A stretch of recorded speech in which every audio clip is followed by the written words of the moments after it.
Look at that ugly hand. Who'd let this girl serve food? Officer Blake Morton shouted across the diner, laughter following full of contempt. Selena Carter didn't flinch. She set the tray down, eyes sharp as a blade. The shame isn't on my hand. It's in that filthy mouth of yours. The air cracked. Customers froze. Then, a young veteran shot up, face draining of color as he saw the tattoo on her arm. Holy shit. That's the insignia of the 22nd Battalion. She's the one who dragged us out of the fire. The laughter died, choked off. The diner erupted. The woman they mocked was a war hero who had bled for this country. The diner was packed that morning, the clatter of silverware on plates mixed with the heavy scent of coffee and bacon, sunlight streaming through wide glass windows lighting up every face inside. Selena Carter carried a heavy tray of food, moving steadily between tables, her right arm marked with long, raised scars like lines of memory that never fully healed. Some customers glanced, then quickly looked away. One furrowed his brow, another lowered her eyes to her coffee cup, as if there was nothing to see. Selena didn't care. Her gaze stayed calm. Her steps measured. Each plate landed clean and steady. Nothing spilled, like those damaged hands still held a kind of strength most people lack. From a corner booth, a group of white police officers was gathered, their voices and laughter louder than anyone else's. Blake Morton, seated in the middle, nudged a fellow officer and pointed at Selena's arm as she walked past. His voice rose, just enough for others to hear. Wonder if they've got fried scars on the menu today. The words landed like a dull blade, dirty, cutting, and instantly set off a burst of laughter from the whole table. The crude laughter echoed through the diner, spreading like warped background music, turning the busy morning into a stage for humiliation. One customer clicked his tongue, visibly annoyed, but stayed silent. A young couple ducked their heads, trying to ignore it, while a teenage boy near the door chuckled along, caught in the mood without knowing what he was backing. The laughter piled on, boxing Selena into a tight corner under dozens of stares. She stopped, the tray steady in her hand, her eyes locked on Morton's without flinching. Her reply came sharp, cold, and clean. Those lines won't make the food any better. Her voice wasn't loud. It didn't need to be. That calm was enough to slice through the mockery, making a few glasses on tables stop trembling. In that moment, the whole diner seemed to pause. Some customers turned to look at Selena a little longer, their eyes shifting from indifferent to focused. Morton hesitated, a crooked smile tugging at his mouth, but there was a flicker of irritation in his eye. He was used to quiet submission, to lowered heads and swallowed pride. But here, in front of him, a black waitress with scars he saw as shameful dared to meet his stare and speak without a tremble. The whispers started spreading. An older man at the bar took a sip of coffee, frowning toward the cops' table. He said nothing, but his eyes gave him away. A boy, maybe 10 years old, sitting with his mother, peeked at Selena, wide-eyed, then glanced at Morton, as if in his young mind a question was forming. Why would someone working quietly be treated like that? Selena continued placing a meal on another table, her hands steady, as if holding onto an invisible pride. The laughter from earlier still lingered, but it no longer pressed on her. It was just empty noise, out of place in the room. Each step she took, though heavy, carried a quiet dignity that made Morton's face burn hotter. Morton leaned toward his fellow officers, lowering his voice just enough for nearby tables to catch. That kind thinks she can talk back? Forgot her place already. Laughter trickled out again, but it no longer came in waves. Several glances from nearby tables had shifted. What was once disinterest turned into scrutiny. What had been apathy now edged toward disapproval. People were starting to see clearly who was really making breakfast hard to swallow. Selena felt the eyes from all sides, but she didn't drop her gaze. To her, those scars had never been a burden. They marked a life no one else in this diner could begin to imagine. And now, faced with mockery, she chose not to meet it with reckless anger, but with a calm that carried more weight than any shouted word. The whole diner seemed to hold its breath, waiting to see where this was going. And in that exact moment, no one could have guessed that a small detail, a tattoo hidden just beneath a rolled sleeve, would soon flip the entire scene into a turning point, forced everyone to stand.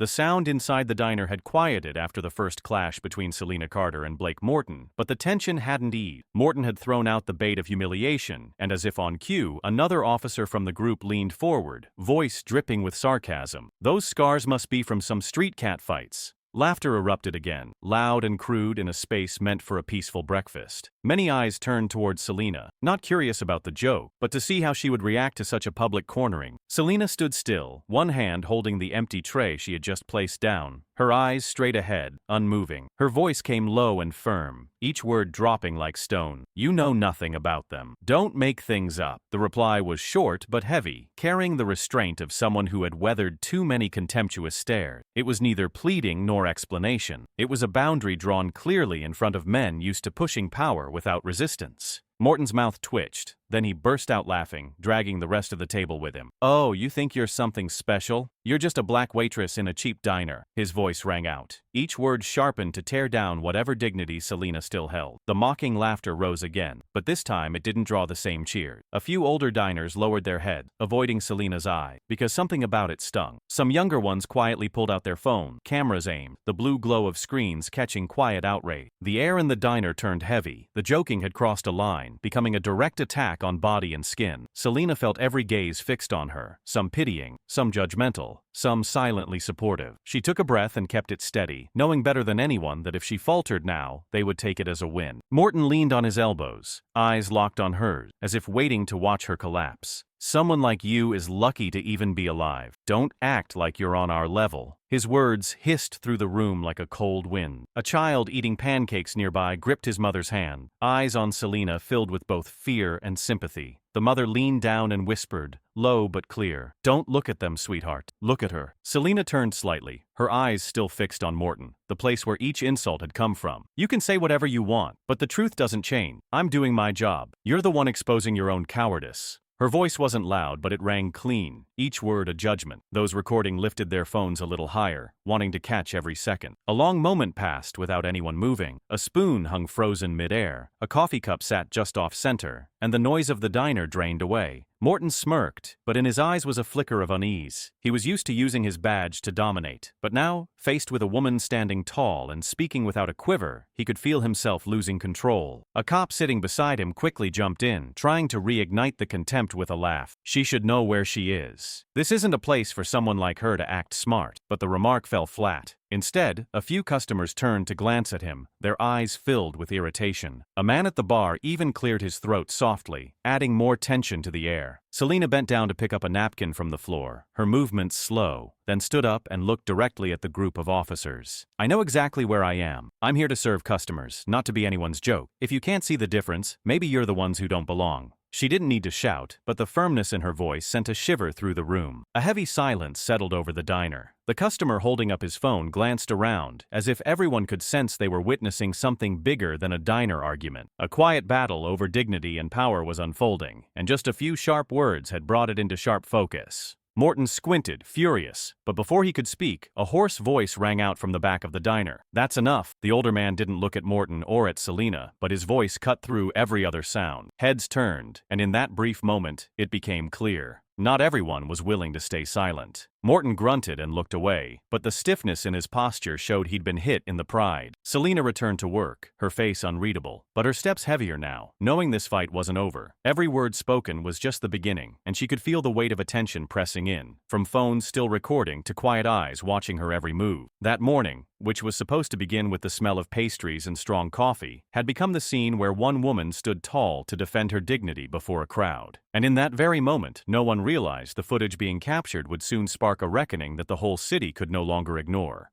The air inside the diner had thickened, like smoke that refused to clear. After the string of mocking remarks from Blake Morton and his fellow officers sliced straight into Selena Carter's dignity, many assumed he would stop, that the heavy silence from the crowd would signal he'd gone too far. But Morton wasn't the kind to pull back when handed a stage. He lived in the illusion that the shiny badge on his chest gave him the right to do whatever he pleased, wherever he pleased. So he took it one step further, the final step that pushed everything past the point of forgiveness. As Selena turned to walk away and get back to work, Morton suddenly reached out, his large hand grabbing her arm and yanking it upward. Chairs scraped loudly. The officers at his table burst into laughter like they'd just seen the start of some private show. Morton twisted her arm forward, exposing the tangled scars that ran across her skin like deep-etched writing. He shouted, his voice booming for all to hear. "Look at this! Who would eat with that hand around?" His words echoed through the diner, a hammer blow to the silence already hanging over the room. A sharp breath was heard from the bar. Some customers sat open-mouthed, others turned away. Not from the scars, but from the raw cruelty of what had just happened. A young boy near the door stared wide-eyed and tugged at his mother's sleeve. "Why is he doing that to the waitress?" The mother leaned in, her face flushed, whispering, "Don't look, honey. This isn't funny." Selena yanked her arm back, her eyes flaring with anger. In that moment, the scars were no longer silent burden. They lit a fire in her chest. Her voice rang out, sharp and fierce.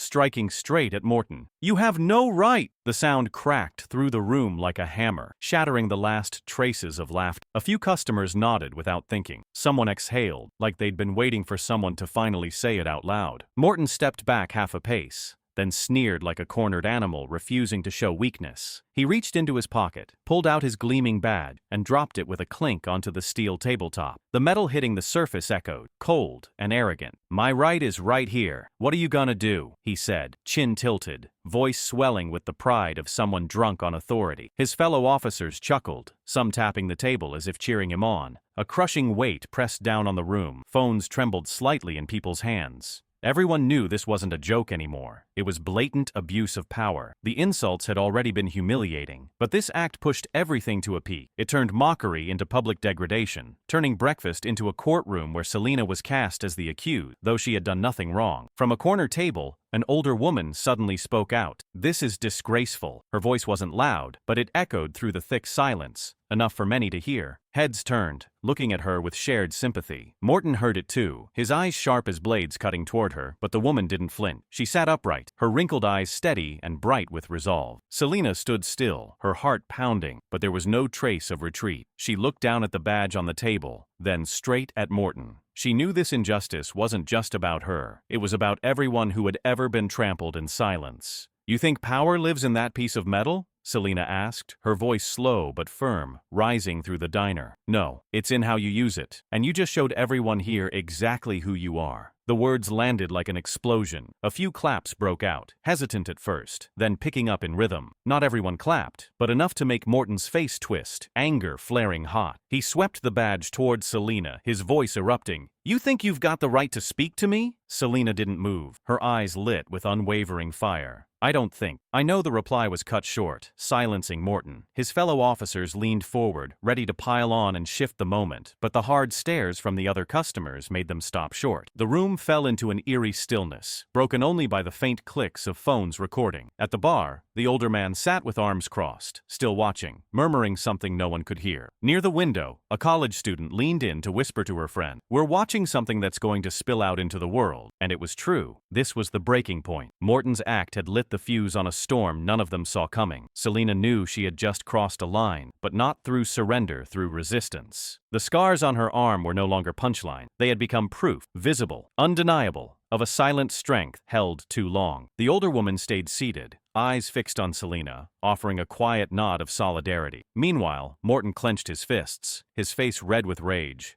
But he couldn't hide the truth. The balance in the diner had shifted, and in that moment, everyone felt it clearly. The story had moved to another chapter, one where every look and every word would soon be laid bare before the public eye.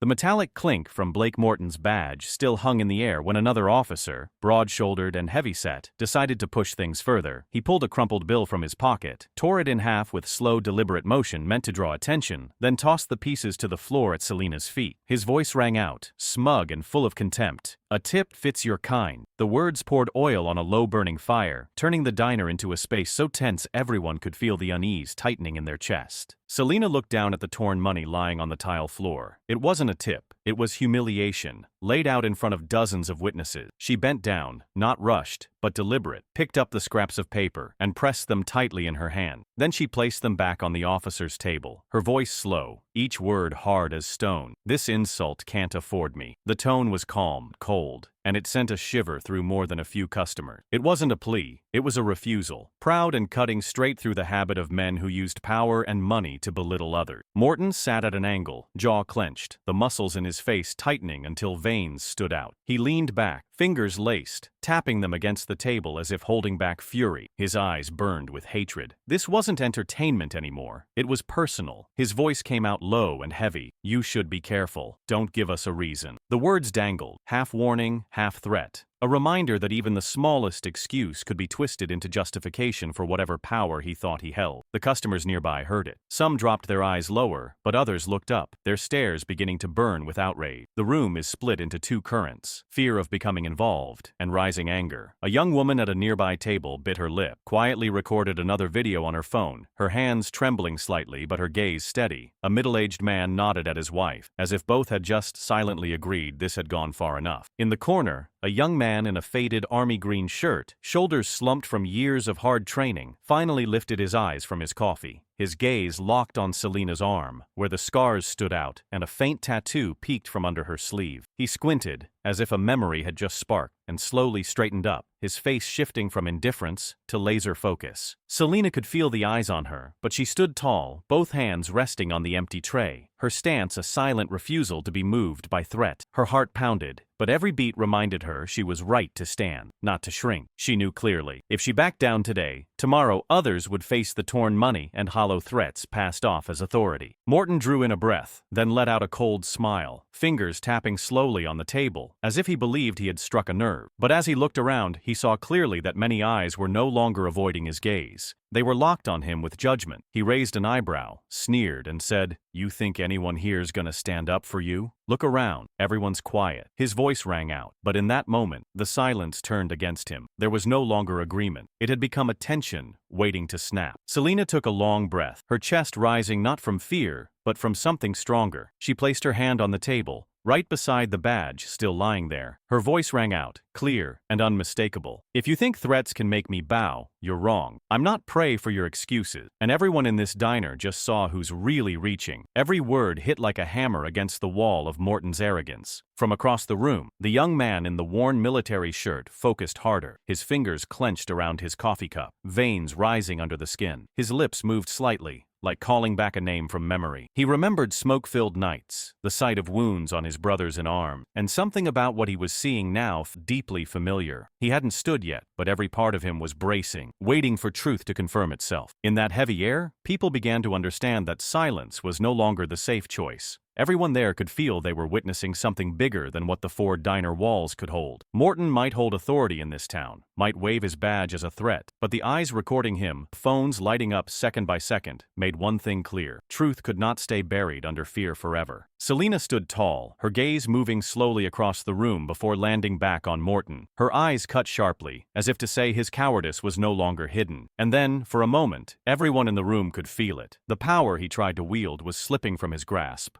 The sound inside the diner fell to an eerie stillness, every small noise echoing with sharp clarity. Morton sat rigid, face flushed red with rage as he realized none of his threats, none of his displays of power had made Selena Carter lower her head. He slammed his hand onto the table, thud, thunderous, shaking the glasses near the edge. He shouted, voice hoarse and furious, "Filth like you stains this whole place!" His scream tore through the heavy air, driving the tension to its breaking point. Selena didn't blink. Her dark eyes held Morton's gaze, cutting through the arrogance he wore like armor. Her voice came sharp and calm, each word like a blade. "The filth is in your word." That response sliced through the room like a clean stroke, dividing the space in two, leaving some ready to stand and applaud, and others frozen, wounded by the truth of it. It was no longer a rebuttal. It was a verdict delivered in front of all. The diner went completely still. Forks stopped midair, and chewing halted. A few patrons were so stunned they dropped their glasses, which shattered on the tiled floor, the sound ringing out like an alarm. A child gripped his mother's hand, wide-eyed, caught between fear and awe. The mother pulled him close, but her gaze stayed locked on Selena, filled with admiration. Selena knew every eye was on her, but she didn't flinch. She placed her tray on a nearby empty table, moving slowly, as if every second was part of drawing out the unbearable tension. As she bent forward, her sleeve slipped up, revealing a section of tattoo just above her scar. The ink had faded with time, but the lines were unmistakable, the insignia of a military unit. In that instant, the diner froze. Several people's eyes went straight to her arm. An older man, a veteran from the war, spoke under his breath, but loud enough to be heard. "That's a military tattoo." A young woman filming quickly aimed her phone closer, determined not to miss what might be the most important detail yet. Morton, still sneering moments before,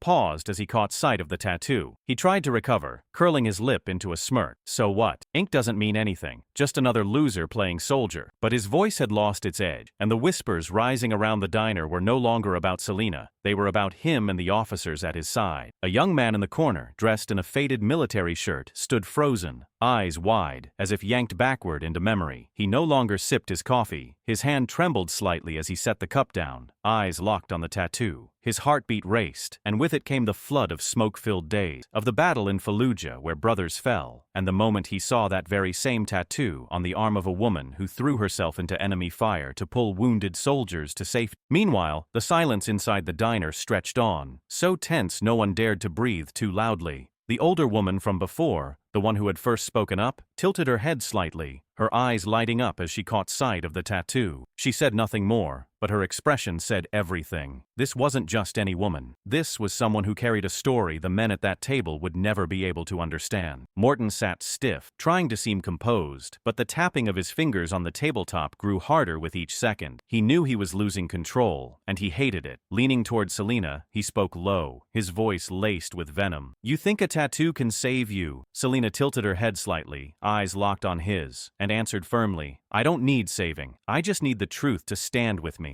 The diner erupted. A few claps came first, hesitant and scattered, then more followed, louder, echoing across the room. Some customers rose to their eyes full of fury, turned toward Morton and his crew. Phones kept recording, and in every frame the confrontation had shifted. It was no longer about a black waitress being mocked. It had become a clash between hollow authority and earned honor. Morton glared, but even that look revealed his unraveling. Selena, with the tattoo now fully visible on her arm, had no need to say another word. The truth was written into her skin, and no insult could erase it. In that moment, the witnesses around her understood they had just seen the beginning of a wave, one that would rip through every lie people like Morton had used to mask the rot underneath. The air inside the diner remained taut after Selena Carter's tattoo was revealed. Morton was breathing hard, his face flushed with rage, while unfamiliar whispers rippled out like waves. People suspected they had just seen a sign that couldn't be mistaken, but no one dared to be certain yet. Just then, from the corner where morning light angled in through the window,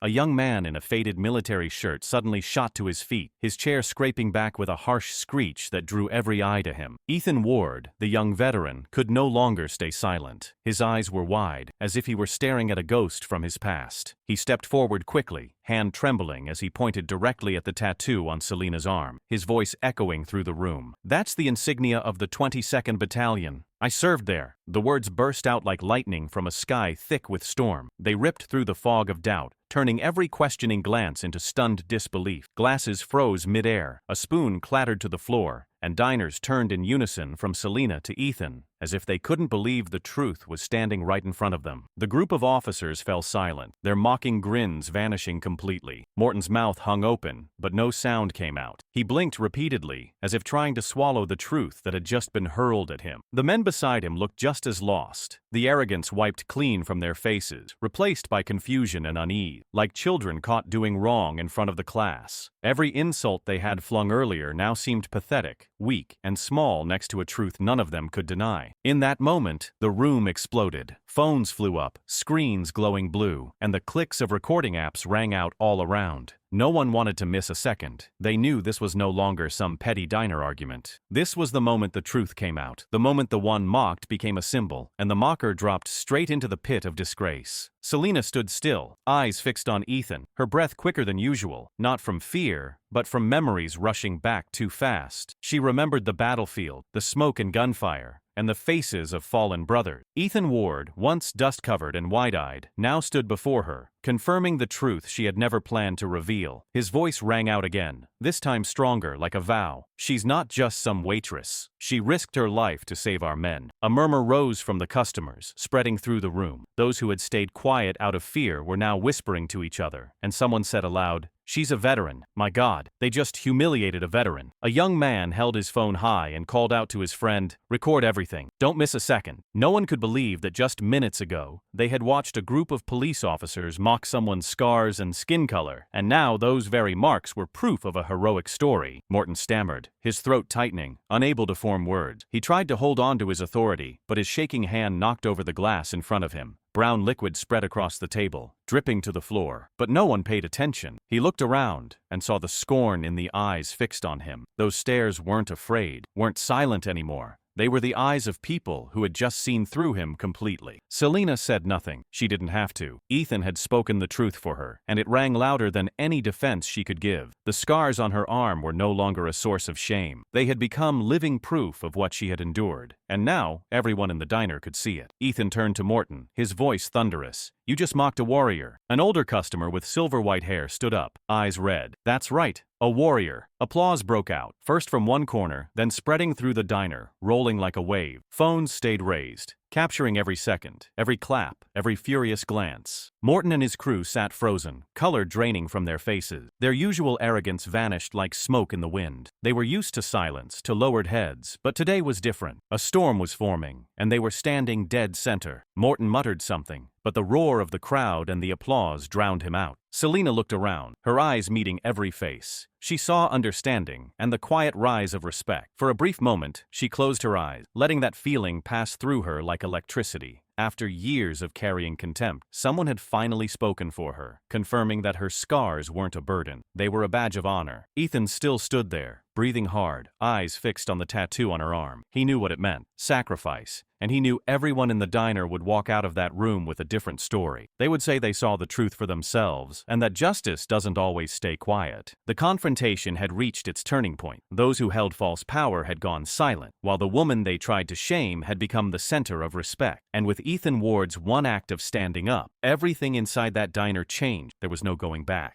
The diner, still echoing with the uproar sparked by Ethan Ward's revelation, hadn't yet settled when he could no longer hold himself back. He moved quickly towards Selena Carter, his eyes blazing like he had just seen something he thought lost in the smoke of war. He stopped in front of her, breathing hard, shoulders tight, voice trembling but certain. "You were in Fallujah, 2008? The question dropped like a hammer, heavy and final, pulling the entire diner into a new kind of silence. One filled with anticipation. Selena looked directly into Ethan's eyes, and in hers, something flickered beneath the weight of memory. There was no hesitation, no glance downward. She nodded once. That small motion swept through the room like a storm, tearing down whatever doubt remained. One nod, no words needed, and everyone in the diner knew. They were witnessing a truth no one could deny. Not a rumor, not a stunt, a confirmation, quiet and absolute, from the person who had lived it. Morton sat frozen, his eyes darting, his mouth opening and closing before finally letting out a stuttered breath. "No way, she's just a waitress." The words barely rose above a whisper, the sound of a man watching the ground fall from under him. Every ounce of swagger and venom he had clung to moments ago dissolved, leaving behind nothing but confusion and the raw fear of being exposed. Ethan's hands clenched, trembling slightly, but his voice came out like a blast, charged with fury and emotion. "A waitress who saved my squad." The words cut through the air, forcing everyone to listen. His voice cracked at the end, as if the memory of that smoke-filled night had returned in full, turning this peaceful diner into a courtroom with no wall. The room fell completely still, save for the soft clicks of phones still recording. A silver-haired man at the bar nodded slowly, his eyes red. A young mother leaned toward her child and whispered, "Remember this. This is today's truth." A college student near the window choked on his words, "God, she's a hero." Selena stood motionless, her eyes leaving Morton and landing on Ethan, as if to silently confirm that every word he said was true. In that moment, memories crashed into her. Gunfire, the sting of smoke, voices crying out for help, and her own shaking hands gripping the shirt of a fallen soldier as she pulled him out of the line of fire. These scars, the same ones Morton and his crew had tried to use against her, were carved from those moments. Moments she knew might have killed her, but ones she couldn't turn away from, not while her team was still out there. Ethan didn't stop. He turned to face the entire diner, his voice rising, heavy with truth. "She's the one who ran into open fire when we were pinned down, dragging each of us to safety. If it weren't for her, not a single one of my squad would have made it out alive. The scars you just mocked, those are proof of that sacrifice." Every word hit like a blade aimed straight at Morton and his crew, forcing them to lower their heads, hands fumbling,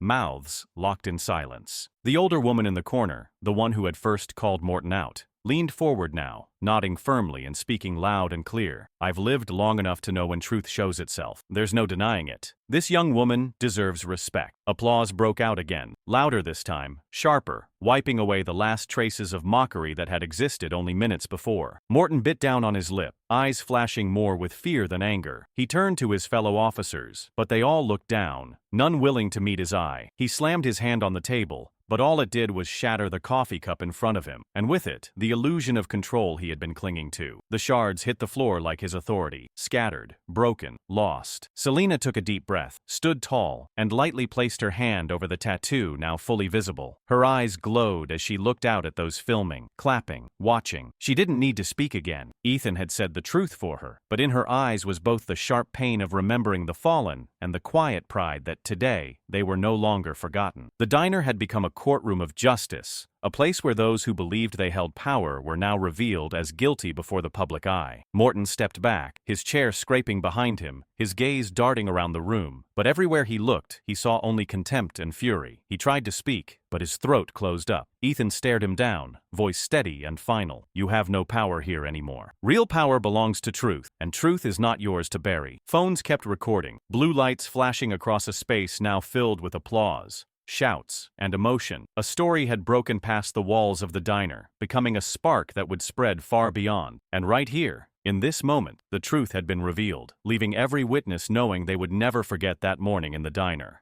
The air in the diner was stretched so tight it felt like a single touch could shatter everything. Selena Carter's confirmation, her unwavering gaze, and Ethan Ward's shout had turned this breakfast into a public trial, with Morton and his fellow officers standing accused. Ethan spun toward the officers, eyes burning, breath heaving like a man fresh from the trenches. His voice exploded, each word scalding. You just spit on the honor of the entire military. The shout echoed off the walls, shaking the room. It wasn't just aimed at Morton, but at the arrogance of a system used to crushing those beneath it. Morton sprang upright, face twisted, grasping for the last shred of dignity. He forced a dry laugh, the sound brittle as rotted wood. It was just a joke, he said, voice trembling, trying to sound casual, but panic seeped through his tone. A few of his teammates nodded, weakly echoing him in a desperate attempt to hide their shame. But the old laughter had vanished. In its place was a heavy silence, where everyone in the diner saw his words for what they were, a slap in the face to them all. Ethan wasn't having it. He marched straight to the table, slamming his hand against the steel surface with a sharp crack, like gunfire from the front line. You joke about blood and scars. You call yourselves police? Each word struck like a hammer, destroying every excuse Morton had left. The sound jolted diners to their feet, their eyes lit with fury, long-held anger erupting at last. No one looked away anymore. The room stood as one, behind Selena and Ethan, behind the truth. Applause broke out, first a few scattered claps from the corners, then swelling into a rolling wave, loud and relentless. A young man shouted, "Respect her!" And dozens of voices joined in unison. Respect her! The chant shook the walls, drowning out Morton's fumbling, meaningless stammers. The older woman who had spoken earlier raised her hand high, voice trembling but clear. She's a hero. No one has the right to disgrace her. The clapping and chanting merged into a fierce chorus, shrinking Morton and his crew beneath the roar of public outrage. Selena stood at the center of it all, her heart pounding but her face calm. She looked around and saw every gaze lifted in support, every hand raised in solidarity.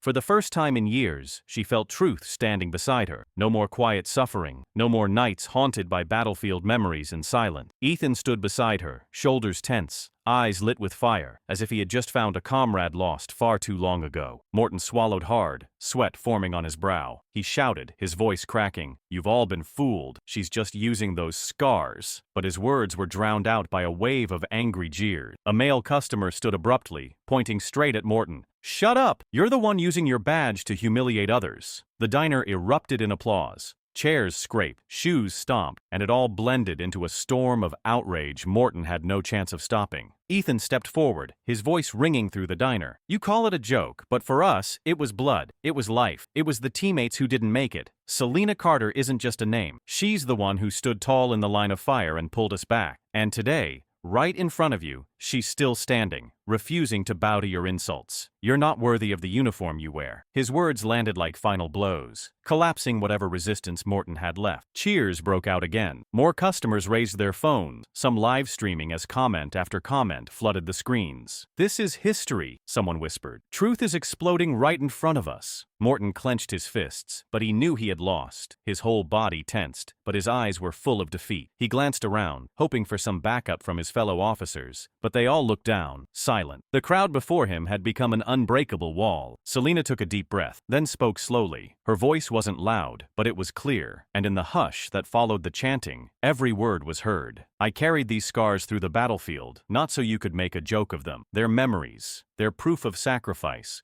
You didn't just insult me, you insulted those who never made it back from the burning sand." Her voice caught at the end, and many eyes in the room filled with tears. Ethan placed a hand on her shoulder, a silent vow that she was no longer alone. Applause thundered again. The chant, "Respect her," rose louder, pounding like a hammer against Morton's hollow pride. The officers were no longer a presence of power, but stripped silhouettes, slumped and exposed in the storm of public fury. The diner, once just a place for breakfast, had become a battleground for dignity and truth. Morton and his crew had lost, not just because of their words or action, but because the entire community stood up, broke the silence, and demanded justice for a woman who had once risked everything for her country. And in the eye of that storm, Selena Carter, standing tall with her tattoo visible and her gaze steady, became an unforgettable symbol. Less than an hour after the confrontation at the diner, the video capturing the moment Selena Carter was humiliated by a group of officers and then defended by Ethan Ward began appearing on TikTok. The short caption, "They mocked her scars until this happened," sat beneath it, alongside a flood of angry and shocked emojis. The opening seconds showed Morton and his crew laughing loudly, followed by Selena's steady stare. Then the moment her tattoo was revealed and Ethan's voice rang out. The video lasted just over a minute, but it was enough to unleash a wave of outrage and emotion across the internet. Within hours, hashtags like #RespectSelena and #UnitTattoo shot to the top of trending lists. Reaction videos, commentary clips, and personal stories poured in. People couldn't stop talking about Morton's abuse of power and the quiet strength of Selena. A veteran in Texas commented,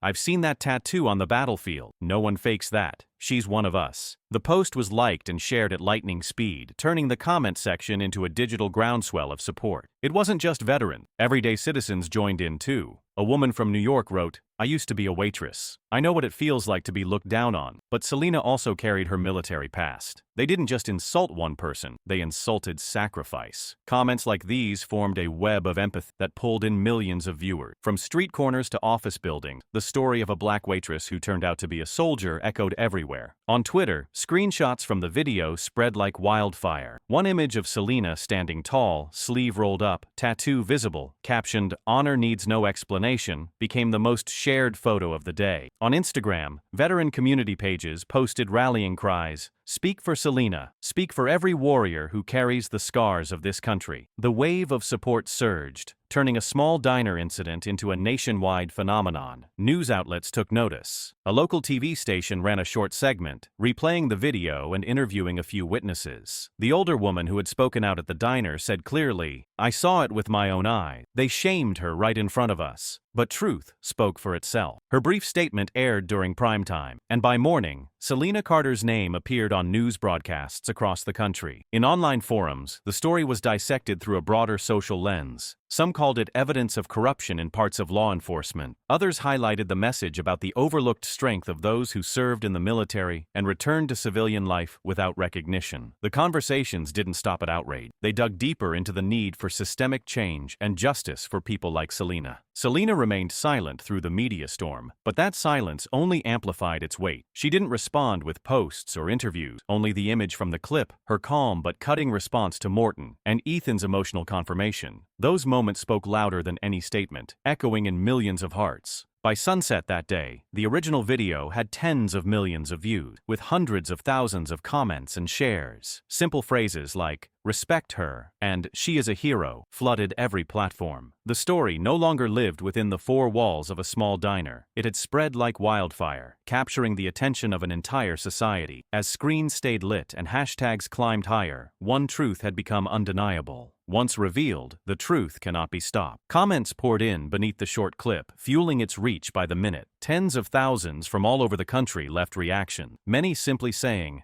"This is a real hero." The words repeated like a chorus, channeling anger at the officers and lifting Selena Carter into a symbol of courage. A soldier who served in Afghanistan wrote, "She doesn't need to explain. I saw her eyes and that tattoo. She's been to the front line." His message, liked tens of thousands of times, became the top comment. Others followed. "We need more like her, people who face injustice and stand tall." One person added, "Respect is the only word that fits her." The conversation grew deeper and wider, drawing in strangers and veterans who vaguely remembered hearing her name from a military news bulletin years ago. They recalled fragments, a female soldier who was badly injured while pulling comrades from danger in Fallujah. They couldn't be certain it was her, but when they saw the tattoo in the clip, something clicked. One veteran shared, "I was stationed at the base with that battalion. We knew the story, but never thought we'd see her again like this. It's heartbreaking, and it's also something to be proud of." That comment brought thousands more into the thread, turning the comment section into a flowing river of memories and shared emotion. In a small room, Selena sat quietly at a table, her phone in front of her. Every notification that appeared brought a new wave of emotion. At first, her eyes were red from the sting of old wounds, from remembering every cruel word Morton and his crew had thrown at her. She read the first comments with doubt, her hands trembling slightly. But as the words kept coming, her expression slowly shifted. "We stand with you. Thank you for your sacrifice. Scars are proof, not shame." The more she read, the more her heart lifted, rising above the weight that had pressed down since morning. She leaned back in her chair, her eyes glimmering in the light of the screen, then suddenly smiled. It wasn't an easy smile. It was the smile of someone who had finally been heard. The weight in her chest began to lift, replaced by a rising pride. The comments weren't just defending her. They were affirming that the effort, the blood, and the tears left behind on the battlefield had not been forgotten. Selena looked at the tattoo on her arm, the faded ink now glowing like a flame. The phone buzzed constantly, flooded with private messages from strangers. One came from a middle-aged woman. "I have scars from an accident, mocked for years. But today, seeing you, I know I'm not alone. Thank you for standing tall." Selena read it slowly, her eyes brimming. In that moment, she realized her story had moved beyond the personal. It had become a source of strength for anyone who had ever been wounded, in body or in spirit. Her gaze shifted from pain to grounded pride. She thought back to the morning, to the loud, mocking laughter, and then to this moment, when millions of voices were now rising to stand with her. That contrast didn't feel sweet. It made her understand even more deeply. A person's dignity doesn't come from how others see them, but from how they choose to rise. She set the phone down, her hand brushing along the tattoo as if whispering to the past, finally heard. Out there, the wave of comments hadn't stopped. People shared the clip in every corner, every city, making it the center of national attention. The words of praise, the messages of support spread across social media, turning Selena from an ordinary waitress into a symbol of pride and resilience. In her heart, pride surged, not for the praise, but because this story had proven something. Some scars exist only to remind the world that someone once lived, fought, and never backed down.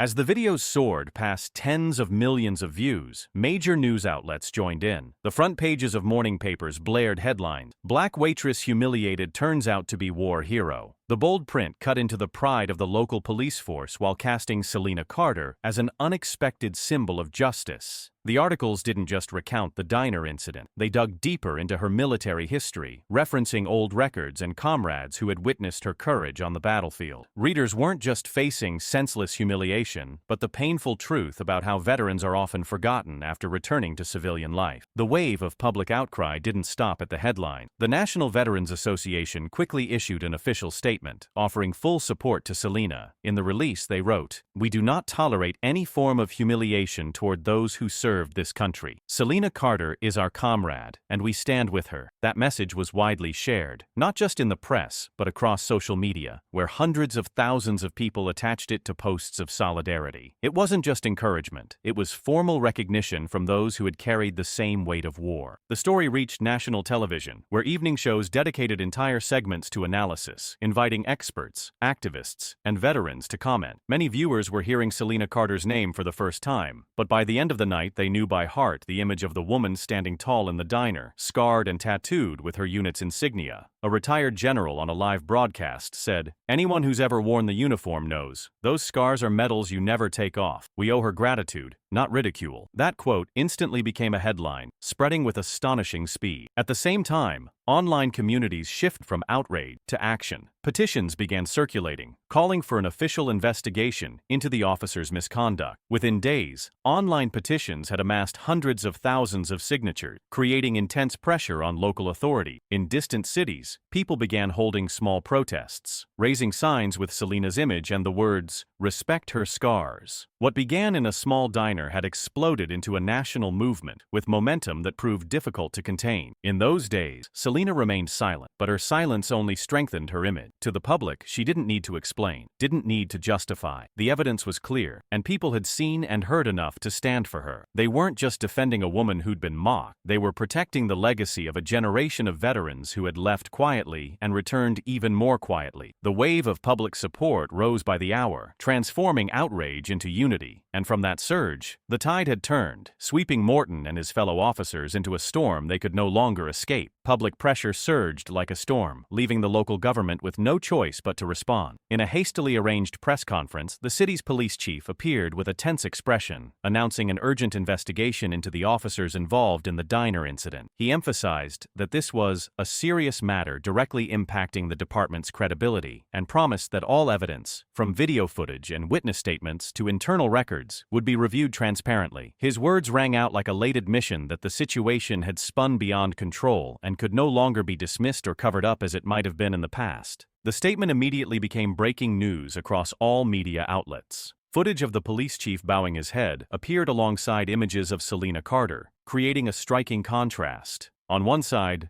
power faltering. On the other, the resolve of a woman bearing scars of honor. Commentators noted that the investigation wasn't prompted by goodwill, but by overwhelming public pressure. That truth only fueled the outrage, as people realized the power of their collective voice was forcing the system to move. Meanwhile, the small diner where it all happened suddenly became a national focal point. News vans parked outside, reporters jostled for space, cameras pointed at the door that, until recently, had only opened for regulars grabbing coffee. Inside, every chair and table stood as silent witnesses to the moment that shook the nation. The diner staff recounted every detail, their voices trembling, but their eyes proud to have been present at the site of this quiet revolution. Broadcasts showed footage of citizens gathering outside the diner. Many had traveled from other cities just to see the spot where Selena Carter had stood her ground. Some left flowers. Others wrote small notes with simple messages. "Thank you for reminding us what honor looks like." The atmosphere outside resembled a memorial, where people came not out of obligation but out of deep admiration and support. Alongside the support, major news networks offered deeper analysis. They noted that the diner had become a symbol not because it was a courtroom or a council hall, but precisely because it was an ordinary place. That ordinariness gave the story its power. Anyone could imagine themselves sitting there, hearing the insults, witnessing the moment truth broke through. From that, people understood that justice doesn't always begin in halls of power. Sometimes, it rises quietly from everyday life. The overwhelming presence of media, the public's pressure, and the urgent involvement of investigators completely shifted the landscape. What had begun as a loud morning inside a small diner had now drawn the focus of an entire nation, transforming into a centerpiece for discussions about honor, justice, and the abuse of power that must be held accountable. Under the bright glare of cameras and the cheers of the crowd, the truth was repeated again and again, spreading far beyond the diner's walls, embedding itself into the public consciousness. As pressure from the media and public mounted, the Internal Affairs Department was forced to expand the investigation beyond the diner incident. Laptops and phones belonging to Morton and the officers involved were quickly seized, with every file and message thoroughly reviewed. Behind closed office doors, investigators opened internal group chats once considered their private space.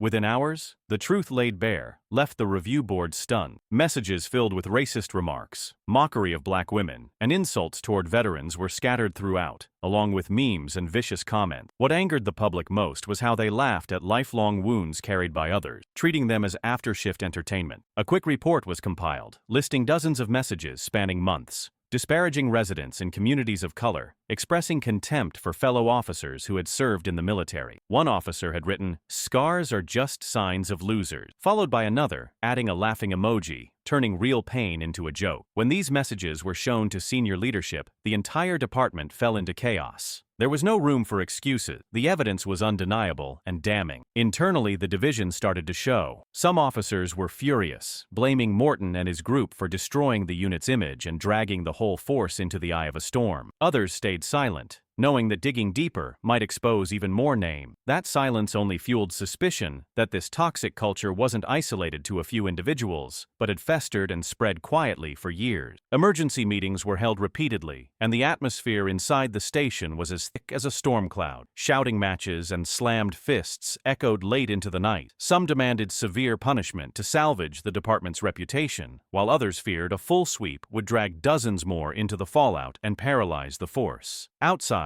the press covered every development, turning the department's internal collapse into a public spectacle. In corners of the hallway, officers gathered in small groups, whispering. Some exchanged wary glances, others openly cursed Morton for pulling everyone into the mess. Morton, now suspended, appeared a few times before cameras with a gaunt face, always avoiding eye contact, his former arrogance replaced by isolation. His fellow officers from the diner scene were also being named, each reacting differently. Some panicked, others blamed each other, and a few clung to the pretense of innocence. The leaked internal report only worsened the chaos. The public now knew exactly what had been written in the group chat, knew that the humiliation aimed at Selena was only the tip of the iceberg. Outrage erupted more fiercely, demanding not only disciplinary action against Morton, but also a complete overhaul of the system. That pressure fell squarely on the police chief's shoulders, forcing him to act quickly. All involved officers would be temporarily removed from duty, and all digital data sealed for investigation. In those days, the police department felt like a battlefield of its own. Trust was shaken, colleagues eyed each other with suspicion, and a heavy tension hung in the air. If in the diner, truth had been exposed under direct light, within the department, it was now cutting deeper, peeling back the layers to reveal the rot that had long been hidden. And once those silent walls came down, no one could remain untouched by the storm. Morton appeared at the internal hearing with a pale face,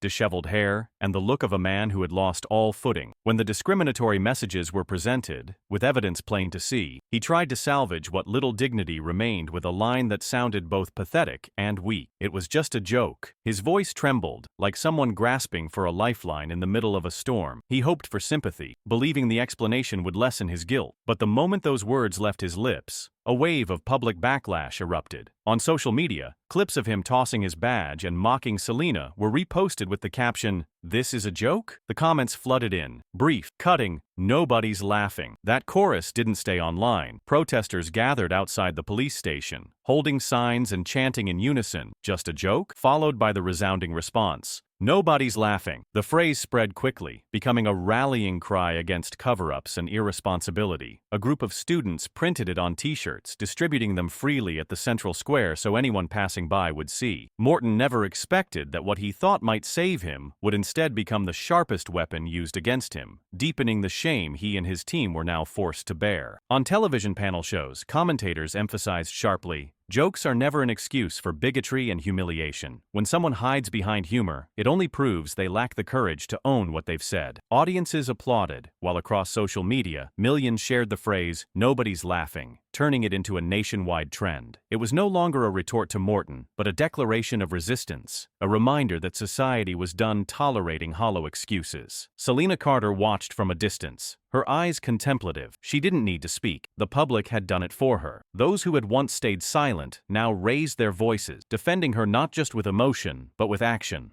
They signed petitions, marched in the streets, and turned her story into a mirror reflecting injustice. And the phrase, "Nobody's laughing," stood as proof that this time, the public hadn't looked away. Within the force, Morton's excuse forced many officers to bow their heads. Some who had once stayed quiet while witnessing their colleagues' abuse now had to confront the truth that their silence had helped feed a toxic culture. If it was a joke, why did someone cry in that diner? An inspector asked bluntly during a meeting, rendering Morton speechless. The room grew heavy with silence, no one willing to back that weak excuse. Public outrage triggered a chain reaction. Civil rights groups issued statements demanding harsh punishment. Veteran associations spoke out, stressing that any excuse was an insult to all who had worn the uniform. The rising wave of public pressure forced politicians to comment, using the moment to stake out positions and propose reform. Morton, once confident in his power, had become the focal point of condemnation, with nowhere left to hide. In the days that followed, the phrase, "Nobody's laughing," appeared everywhere, across mainstream media and scrawled in graffiti on city walls. It became a symbol, simple yet powerful, slicing through the culture of humiliation as entertainment. Morton and the officers knew no excuse could erase what had been done. They were surrounded not just by the official investigation, but by the watchful eyes of millions. And within that larger picture, one truth stood clear. When a community unites in response, There is no room left for violence disguised as jokes. Morton eventually sat silent in the interrogation room, hands clasped, eyes vacant. The words, "It was just a joke," still echoed in his mind, but outside, the public had already answered, firmly, "Nobody's laughing." That answer reflected back like a mirror, casting Morton as the clearest example of how cruelty hidden behind humor collapses when exposed. And for Selena, for those who had endured humiliation, that phrase became the strongest affirmation that human dignity is never a punchline.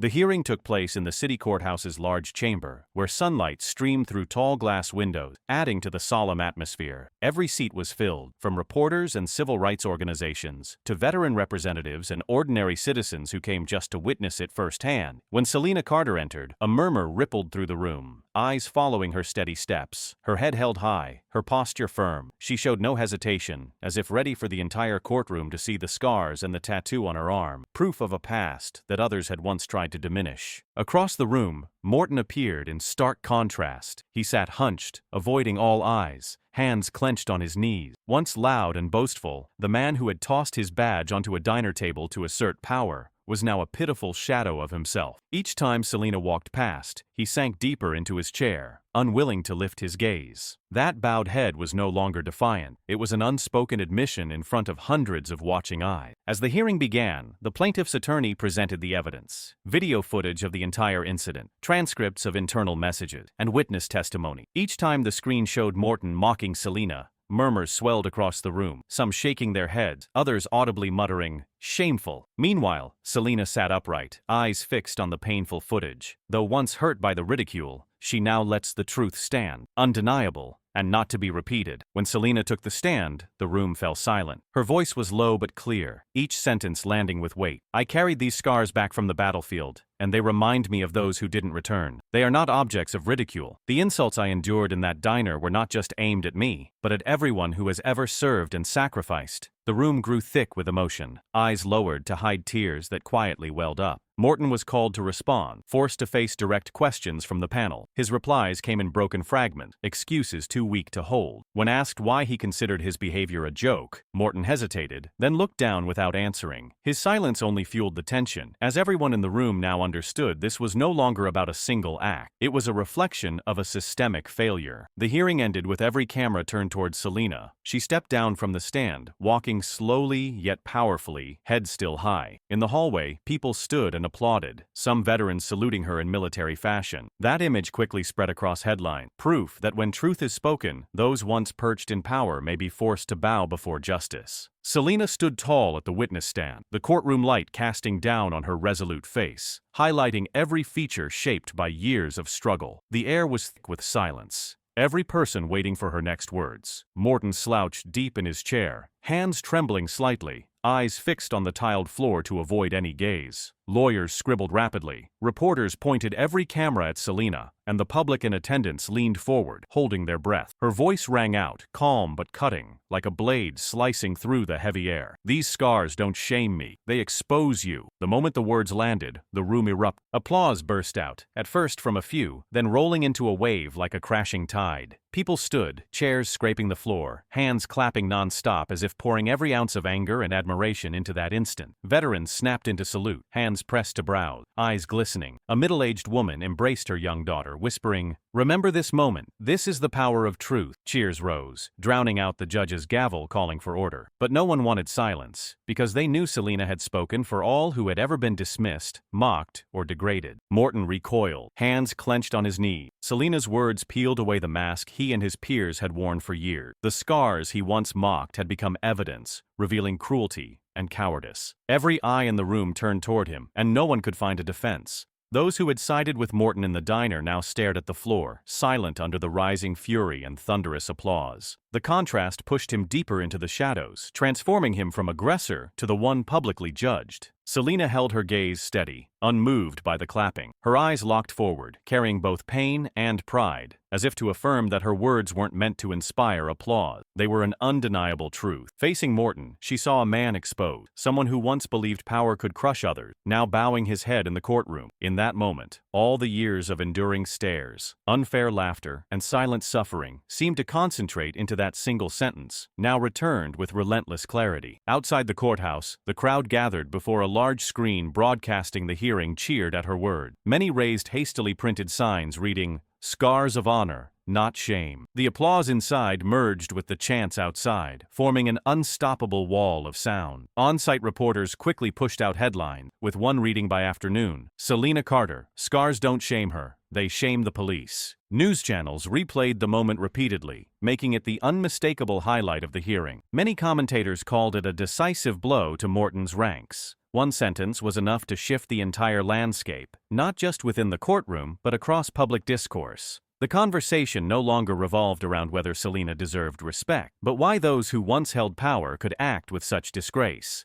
Long-form analyses emerged, asserting that this incident would set a precedent for holding officers publicly accountable, no longer able to hide behind claims of jokes or authority. As the chamber still echoed with applause, Selena stepped back slightly, her hands gently clasped. She knew this battle wasn't over, but in this moment, she had reclaimed justice for herself, reclaimed a voice for the scars once seen as burden. She didn't feel relief, but she saw clearly that she was no longer alone. The unity in that room proved justice wasn't just words in a book. It lived when people dared to speak the truth. Morton, by contrast, was cornered. He couldn't deny it, couldn't fight back. Selena's sentence had shut every door to defense. Each time he tried to lift his head, the weight of hundreds of stares pushed it back down. His silence became an admission, and the thunderous applause only deepened the humiliation. No one defended him, not a single voice intervened. He sat there, hollowed out, watching his own downfall unfold in front of the public. When the hearing paused, people gathered around Selena. Some reached out to shake her hand, others simply nodded. But in every gaze, there was admiration. An old veteran placed a hand on her shoulder, his voice raspy. "You spoke for all of us." Selena only nodded, a faint smile on her lips, eyes bright with pride. In that moment, she understood she wasn't just facing Morton, but an entire system that had long let silence shield injustice.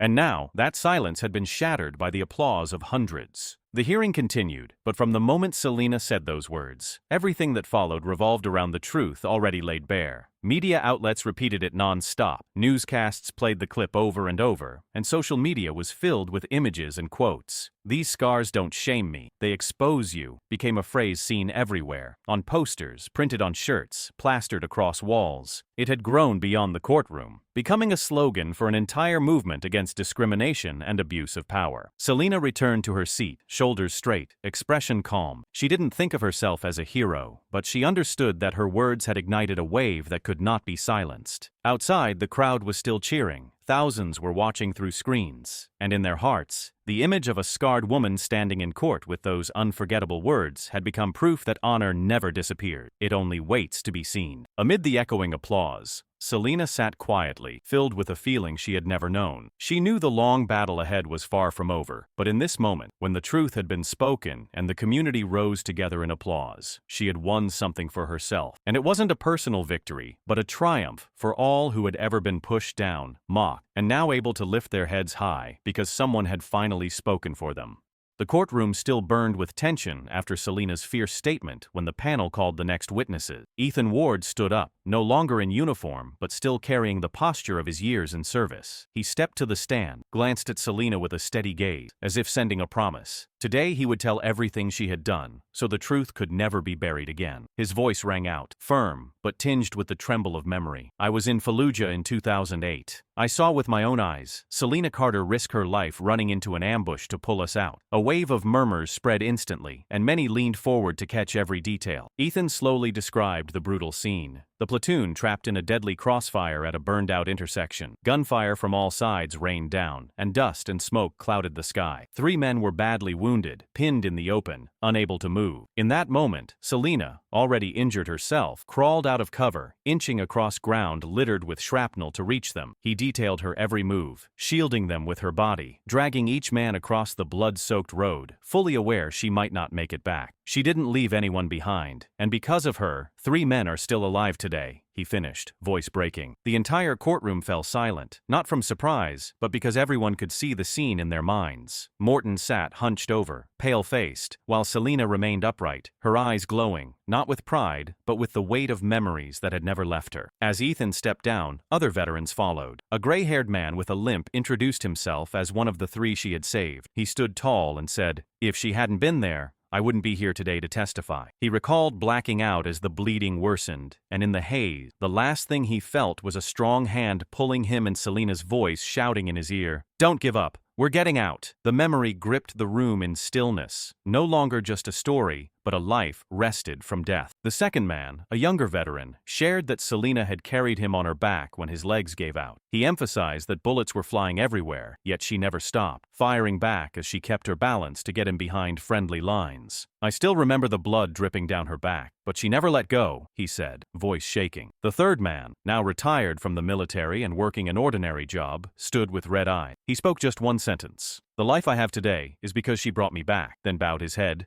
leaving a heavy silence hanging in the room. A wave of murmurs rose again, many in the courtroom wiping away tears. Reporters scribbled frantically, and cameras swept across the room to capture the emotional faces. No one could deny it now. No one dared to think Selena was just an ordinary waitress. The scars on her arm had been validated by the voices of living witnesses, men who had stood at the brink of death. It wasn't a legend spun into glory, but a truth confirmed by those still breathing because of that courage. Morton was called again, but he stayed silent, unable to utter a single rebuttal. He knew any defense would sound ridiculous next to testimonies filled with blood and memory. The contrast was undeniable. On one side, raw accounts of survival. On the other, the hunched figure of a man who once mocked them all. In the eyes of the public, fury toward him grew heavier, while respect for Selena surged like an unstoppable tide. When the veterans finished their testimony, the room erupted in a prolonged wave of applause. It wasn't just encouragement, it was gratitude to Selena, a declaration that she would not stand alone. Selena looked at each of her former comrades, her gaze quiet, but carrying both pain and pride. She nodded to them, as if to say every risk she took back then was worth it, because they were still here, standing, able to speak the truth. That day's trial wasn't only about holding Morton and his team accountable, it was the moment justice for Selena was made undeniable. The testimonies erased any lingering doubt, lifting her beyond the frame of a viral clip. She became a testament to the power of courage, and more than that, a mirror for a society being forced to re-examine the true meaning of honor and sacrifice. On the large screen in the courtroom, an old photo suddenly appeared, thickening the already tense air. It was taken in Fallujah, the image blurred by smoke and dust. But the figure was unmistakable. A woman in uniform, her face streaked with dirt and blood, one arm soaked in deep red. The soldier in the photo was dragging a fallen comrade, eyes wide, locked in focus, and with urgency. No caption was needed. Everyone knew it was Selena Carter, not a waitress in an apron, but a real warrior in a moment of life and death. Gasps swept the room. Some covered their mouths, others stood up for a better look, and reporters zoomed in as camera shutters snapped in a frenzy to capture this piece of history. The photo, once buried in military archives, had been part of a report, but never released publicly, until now. It appeared at the perfect moment, cutting through every excuse like an arrow. Selena sat still, eyes locked on the image of her younger self. For a moment, she was back on that battlefield, hearing bullets shriek, choking on smoke, feeling the weight of the soldier across her shoulders. But this time, she wasn't in a combat zone. She was in a courtroom where truth had the light, and that photo was proof no one could deny. Whispers of admiration filled the courtroom. An elderly veteran slowly stood up, his hand trembling as he pointed at the screen, then turned to the panel. This is a moment none of us could ever forget. If it hadn't been for her that day,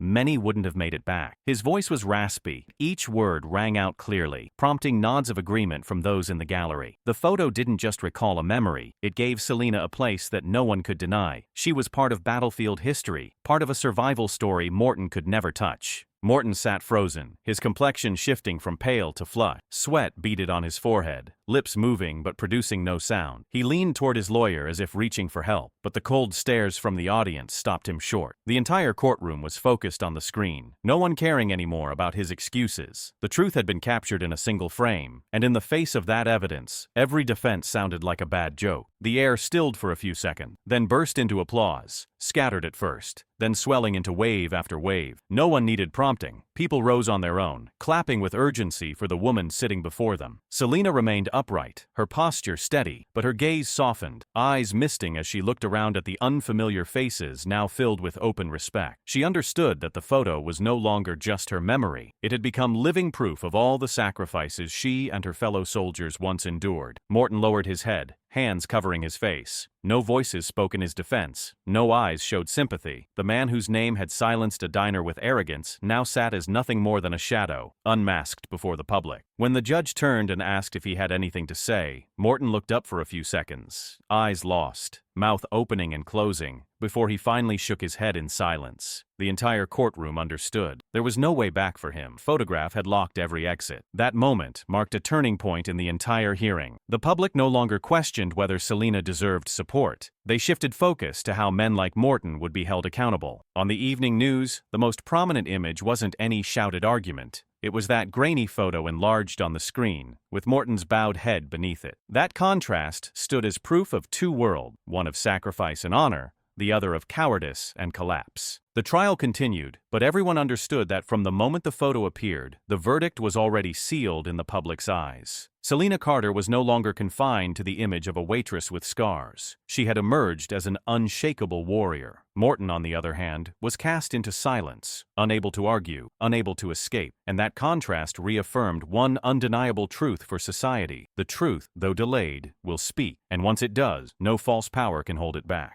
After days of hearing, arguments, and examination of evidence, the atmosphere in the courtroom turned dense, and everyone was waiting for the final moment. The court panel entered with solemn expressions, each gaze sweeping over the room where hundreds sat holding their breath. The judge read the conclusion in a firm voice, leaving no room for ambiguity. The group of officers involved had seriously violated professional standards, abused their power, and publicly humiliated a citizen. He emphasized that the incident didn't just insult Selena Carter personally, but tarnished the image of the entire force in the eyes of society. His words struck like a gavel, making Morton and his team lower their heads while the courtroom fell silent under the weight of each ruling. No one was surprised by the outcome, as the evidence was overwhelming, from video footage and internal messages to witness testimony. Still, when the judge announced the sentence, the room stirred with murmurs. The entire group of officers, including Morton and those who directly participated in the mockery, was permanently dismissed from the police force. The badges, once symbols of authority used to suppress others, were to be confiscated immediately. A court officer stepped forward, placing a small tray in front of them and instructed them to remove their insignia and place them down. Trembling hands awkwardly unpinned each badge, the metallic glint flashing one last time before becoming evidence of their disgrace. In that moment, many in the courtroom couldn't hold back their applause. It wasn't thunderous like when Selena had spoken, but steady, pulsing like the heartbeat of a collective finally able to breathe. A veteran stood up and saluted Selena, as if to say honor had been restored to its rightful place. The middle-aged woman who had spoken up in the diner wiped her tears, turned to her daughter, and whispered, "You see, justice stood up." The air in the room was both solemn and deeply emotional, like a necessary closure to the days of tension. Morton sat frozen, his eyes sunken, his face vacant. He had once believed the badge on his chest could shield him from any consequence, but now it had been stripped away, leaving only a cold emptiness. His fellow officers slumped beside him, none daring to lift their heads. They weren't just losing their jobs, they were losing the title that once shielded their arrogance. Faced with the truth, they now appeared as hollow men, with nothing left to cling to. Selena sat still, her expression not triumphant, quietly proud. She knew this verdict couldn't erase what had happened, but it had delivered a powerful message. Dignity is not something to be mocked, and every abuse of power comes at a cost. In the moment the panel announced permanent dismissal, she felt the weight inside her ease, piece by piece. The scars on her arm were no longer objects of ridicule, proof of the victory of truth and honor. The verdict was quickly picked up by the media, spreading across headlines nationwide. The next morning's front pages read in unison, "Court rules. Police group committed serious violations. Badges permanently revoked." The words were cold, final, a warning to anyone still unclear about the consequences of dehumanizing others. The ruling wasn't just about Morton and his team. It was a statement to society that justice, even delayed, can still prevail, and that the honor of a woman who once sacrificed on the battlefield had been rightfully restored. Immediately after the verdict, the local police union issued a response, officially objecting to the decision of permanent dismissal. They argued the punishment was too harsh, that the officers deserved a chance at rehabilitation rather than losing their careers entirely. Some representatives tried to cite job stress, claiming the diner incident was an impulsive act brought on by fatigue. But that defense was swiftly met with public backlash. On television, commentators stated clearly, this wasn't a moment of impulse. It was the result of years of toxic behavior. Thousands of online comments echoed the same message. No room for cover-ups. Slogans like "Justice for Selena" and "No badge for hate" continued to circulate, making the union's position sound increasingly out of touch with the public. Interviews with everyday citizens revealed rare consensus. A middle-aged man said on camera, "I pay taxes so the police can protect us, not to mock those who've shed blood for this country," a young woman nearby added. If this verdict wasn't firm, all the lies would just repeat. This is the message we need. That overwhelming public unity rendered the union's objections powerless, drowned out by a collective voice. The Justice Department held firm, reiterating that the verdict was based on undeniable evidence and aligned with the will of the people. As debates continued to ripple, Selena Carter stepped through the courthouse's grand doors. The afternoon light shone directly on her, casting a new strength across her shoulders, a contrast to how she had entered that morning. Outside, the crowd was already waiting, many waving flags and signs held high in support. Applause rose in waves, surrounding Selena in an embrace of admiration. She didn't break into a broad smile, but her eyes lit up, reflecting the certainty that the days of being dismissed were over. In that moment, no one saw just a waitress. They saw a soldier returned from the fire, still standing tall and proud before the world. Ethan Ward pushed through the crowd, dressed in civilian clothes, but walking with the steady bearing of a soldier. His tense expression softened the moment he saw Selena. He stepped forward, stood at attention, eyes fixed ahead, then suddenly raised his hand to his forehead in a formal military salute. The crowd fell silent for a few seconds, as if making room for a ritual more powerful than any word. Selena paused, briefly taken aback, then nodded in return, eyes brimming with tears but glowing with pride. That salute wasn't just personal gratitude. It was a public declaration that her honor had been restored, not only by public opinion, but by those who had once shared the battlefield with her. Cheers erupted again as people pulled out their phones to record the moment, and within minutes, the footage became the most watched video of the day. Captions appeared everywhere. "A comrade salutes, a nation followed." The image sparked a wave of emotion, making even strangers feel as if they had just witnessed a quiet yet monumental piece of history. Selena continued down the courthouse steps, eyes scanning the crowd, catching glimpses of both unfamiliar faces and old friends. She didn't give a long speech, only said, "Thank you for believing in the truth." Then she quietly melted into the clapping arms of hundreds around her. The media captured every step, every glance, and by that evening, images of Selena and Ethan's salute blanketed the country. From that moment on, no one could dismiss her presence like before. She had become a symbol of pride, of a verdict of honor that the entire society had delivered together. After the final verdict, the name Blake Morton quickly became a symbol of downfall. He officially lost his job, was stripped of his badge and all accompanying privileges, and was forced to leave the police force in unprecedented disgrace. Across news outlets and social media, images of Morton with his head bowed in court flooded the pages, accompanied by scathing commentary. The citizens of the city, once intimidated by his glare and barked orders, now turned their backs coldly, with some openly criticizing him on the street, treating him as a mirror of unchecked authority finally exposed. Morton had to move out of the apartment he had lived in for years, as neighbors no longer greeted him. Notes reading "shame" taped to his door became daily reminders like knives each morning. With his career in ruins, Morton searched for new work, but every door slammed shut. Employers rejected his applications the moment they recognized his name tied to the scandal. The few friends he had distanced themselves to avoid association. Morton once believed his badge would shield him from all consequences, but now that it was gone, he realized he had nothing left but a tarnished name seared into the public's memory. His life spiraled into isolation, spending his nights in cheap bars, trying to drown the truth that he had destroyed himself. Meanwhile, the colleagues who had sat beside Morton in that diner faced internal fractures. Several officers were disciplined, receiving heavy administrative penalties, and put under strict scrutiny from within the department. Some were reassigned to obscure roles, a quiet way of pushing them out of positions of influence. Those who remained couldn't hold on to any sense of unity, as suspicion and blame crept into every conversation. Some blamed Morton for dragging them down. Others bitterly resented themselves for laughing along in a moment of weakness. Within the police department, a heavy atmosphere lingered. Many young officers saw the incident as a warning, understanding that disrespecting civilians could destroy a career in an instant. A few veterans openly admitted that a long-standing toxic culture had finally been exposed, and warned that if no change came, more Mortons would emerge. internal meetings grew tense, and leadership was forced to introduce reform, but the cracks in public trust would not be easily sealed. In everyday life, those once bold officers from the diner were now met with cold stares. In supermarkets, people whispered and called them Morton's crowd. At coffee shops, a few customers shook their heads at their presence. No one saw them as enforcers of justice anymore, but as outcasts, labeled for their role in a public humiliation that enraged an entire society. The sting of social isolation left many officers shaken, but they knew it was the price for a poor choice made on what once seemed like an ordinary morning. Selena Carter didn't closely follow the aftermath, but the news still reached her. She felt no satisfaction, only sighed upon realizing that society had truly turned its back on Morton and his cohort. To her, the price they paid wasn't just losing their jobs or being reassigned, but being forced to face the contempt of the very community they once held power over. That contrast alone was enough to etch a lesson. Power, when abused,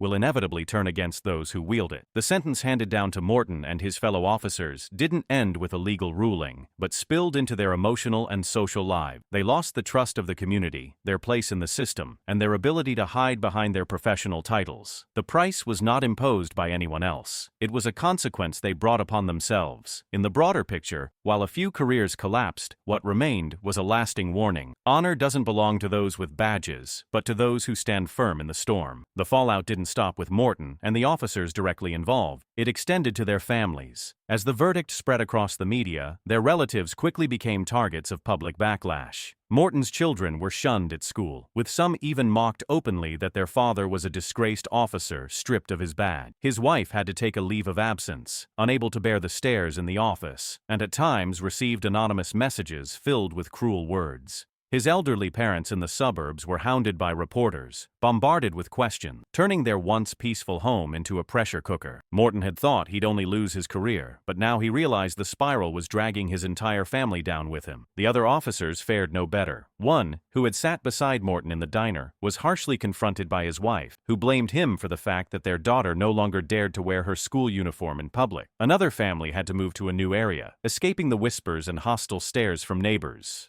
On local forums, residents plainly stated they didn't want to live near the family of a man who abused power, casting judgment even on those who had no part in the incident. These families were angry, bitter, but ultimately had to accept that the choices of their loved ones had led to this bitter end. The storm of public outrage reflected a shift in society. In the past, incidents like this could be buried behind internal doors, and officers' families remained untouched. But in an age of social media and open media access, nothing stayed hidden. Images, messages, and testimonies were widely shared, making it impossible for anyone to say, "I didn't know," or "that was just a rumor." Morton's family and those of his peers, though not directly involved in the humiliation, became victims of a communal reckoning. It may not have been fair, but it was the inevitable outcome when public trust is deeply broken. Selena Carter knew it well. She read the news, saw images of Morton's family avoiding the cameras, and heard about the children being shunned by their peers. But she offered no comment or criticism. She chose silence, maintaining the necessary distance, allowing everything to unfold as a natural cycle of social justice. In her resolute gaze, the downfall of Morton and his peers, along with the burdens their families now carried, served as a response that needed no demand from her. She understood that if she spoke up, people might think she sought revenge, when in truth, the facts had already spoken for themselves. To Selena, silence was not indifference, but a way to affirm that she was no longer trapped in a cycle of resentment. What Morton faced, losing his job, being rejected by the community, watching his family struggle, was the direct result of his own action. She didn't need to push further or speak more. Price, however harsh, was still fair. The man who once mocked someone else's honor now watched his family's dignity crushed under public scrutiny. Those following the story viewed Selena's silence as a form of grace. On forums, many praised her. She didn't need revenge, only the truth. And the truth was powerful enough to destroy the mockers. People shared images of Selena walking out of the courthouse with a calm expression, seeing it as proof that composure could be stronger than any outburst. In the eyes of the public, her silence only amplified Morton's collapse, turning him into a man screaming pointlessly in the ruins of his own making. As time passed, news about Morton and his former peers became less frequent, but whenever the story resurfaced, the public still remembered that they paid not only with their careers, but with their family's peace. That deepened the meaning of the incident. One act of mockery could wreck an entire life. Selena quietly continued her work, still living simply. Deep down, she knew that pride didn't come from watching someone fall, but from knowing the truth had been revealed, and that she no longer had to strain to prove her worth. That silence, that calm acknowledgement of her mocker's collapse, was the clearest response Selena chose to give.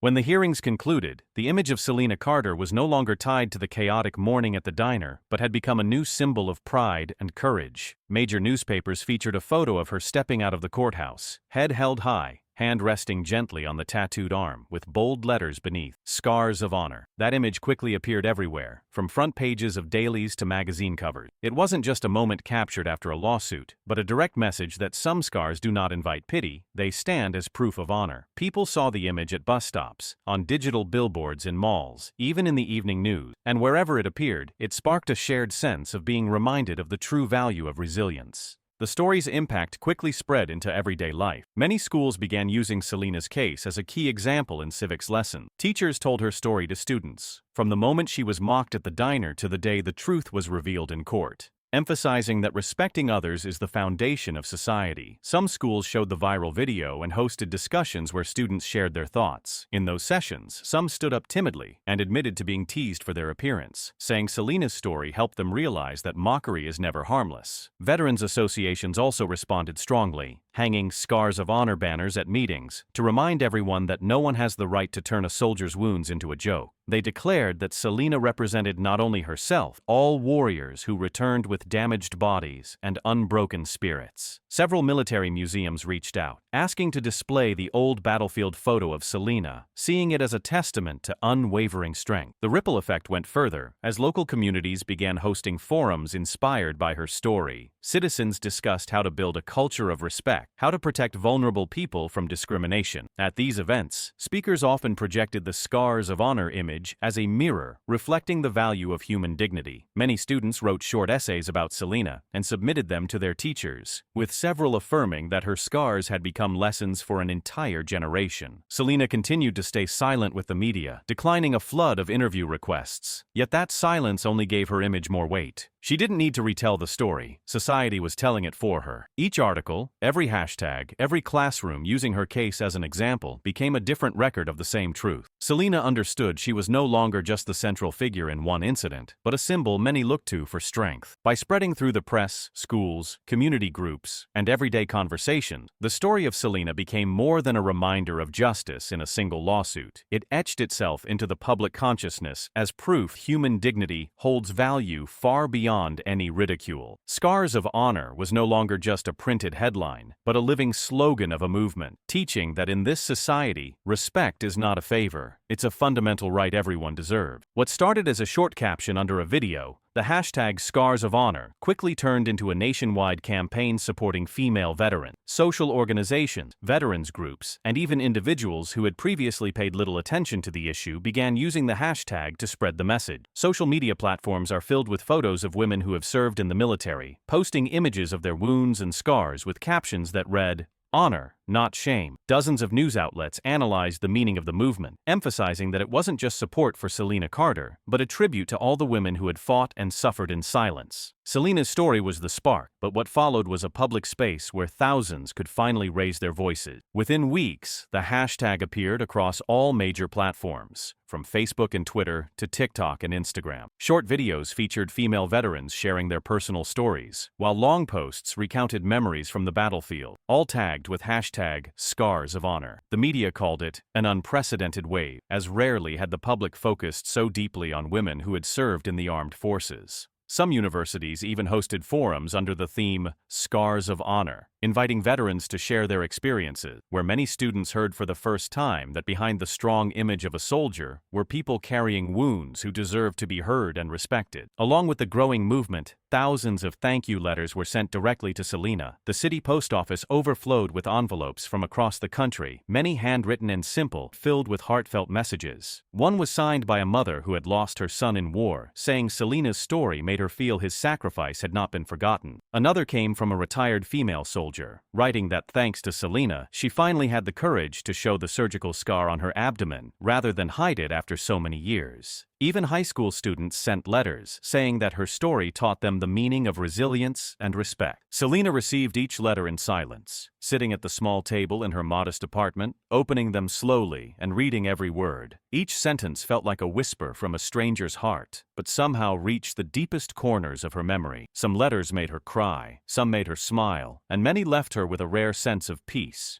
She stored them neatly in a wooden box, treating them as irreplaceable treasure, because they were proof that she was no longer standing alone. Those messages of gratitude extended beyond the personal. On news broadcasts, reporters often read excerpts from selected letters for the public to hear. When people saw that a black woman who once worked as a waitress was now receiving thousands of thank you notes for her past as a soldier, they understood that justice does not only come from a courtroom, it also comes from broad public recognition. This wave of letters transformed the story from a scandal into a deeply human movement. Ethan Ward, the comrade who once testified, also sent Selena a short letter, even though he saw her often. In it, he wrote, "It's not just me, thousands of others are indebted to you. Believe that the truth has prevailed, and your scars have become our banner." Selena read it, folded the letter, her eyes reflecting a quiet pride. Day by day, the campaign kept growing. T-shirts and posters printed with the phrase, "Scars of Honor," sold out, with proceeds donated to a fund supporting female veterans. Many concerts and community events dedicated segments to honoring Selena and those like her. In public squares, children and adults raised signs of gratitude. One person wrote simply, "Thank you for not giving up." Another wrote, "Your scars are our pride." Selena continued to choose silence, avoiding loud interviews, yet her presence appeared everywhere through the campaign. She understood that what mattered now was no longer just her own story, but the collective voice that had been awakened. The thank you letters still arrived daily, piling into a small mountain, and each time she looked at them, she knew the truth had not been buried, that her life, once trampled on, had become a source of inspiration. The campaign didn't just reshape how society viewed Selena, it changed how people saw other female veterans. From often being overlooked, they were now being heard, honored, and protected. The gratitude directed at Selena was, in truth, gratitude toward all women who had worn the uniform. And from that, a new legacy was born. A legacy of courage embraced by the community, beginning with one woman standing tall in a diner, and growing into a movement that earned the respect of an entire nation.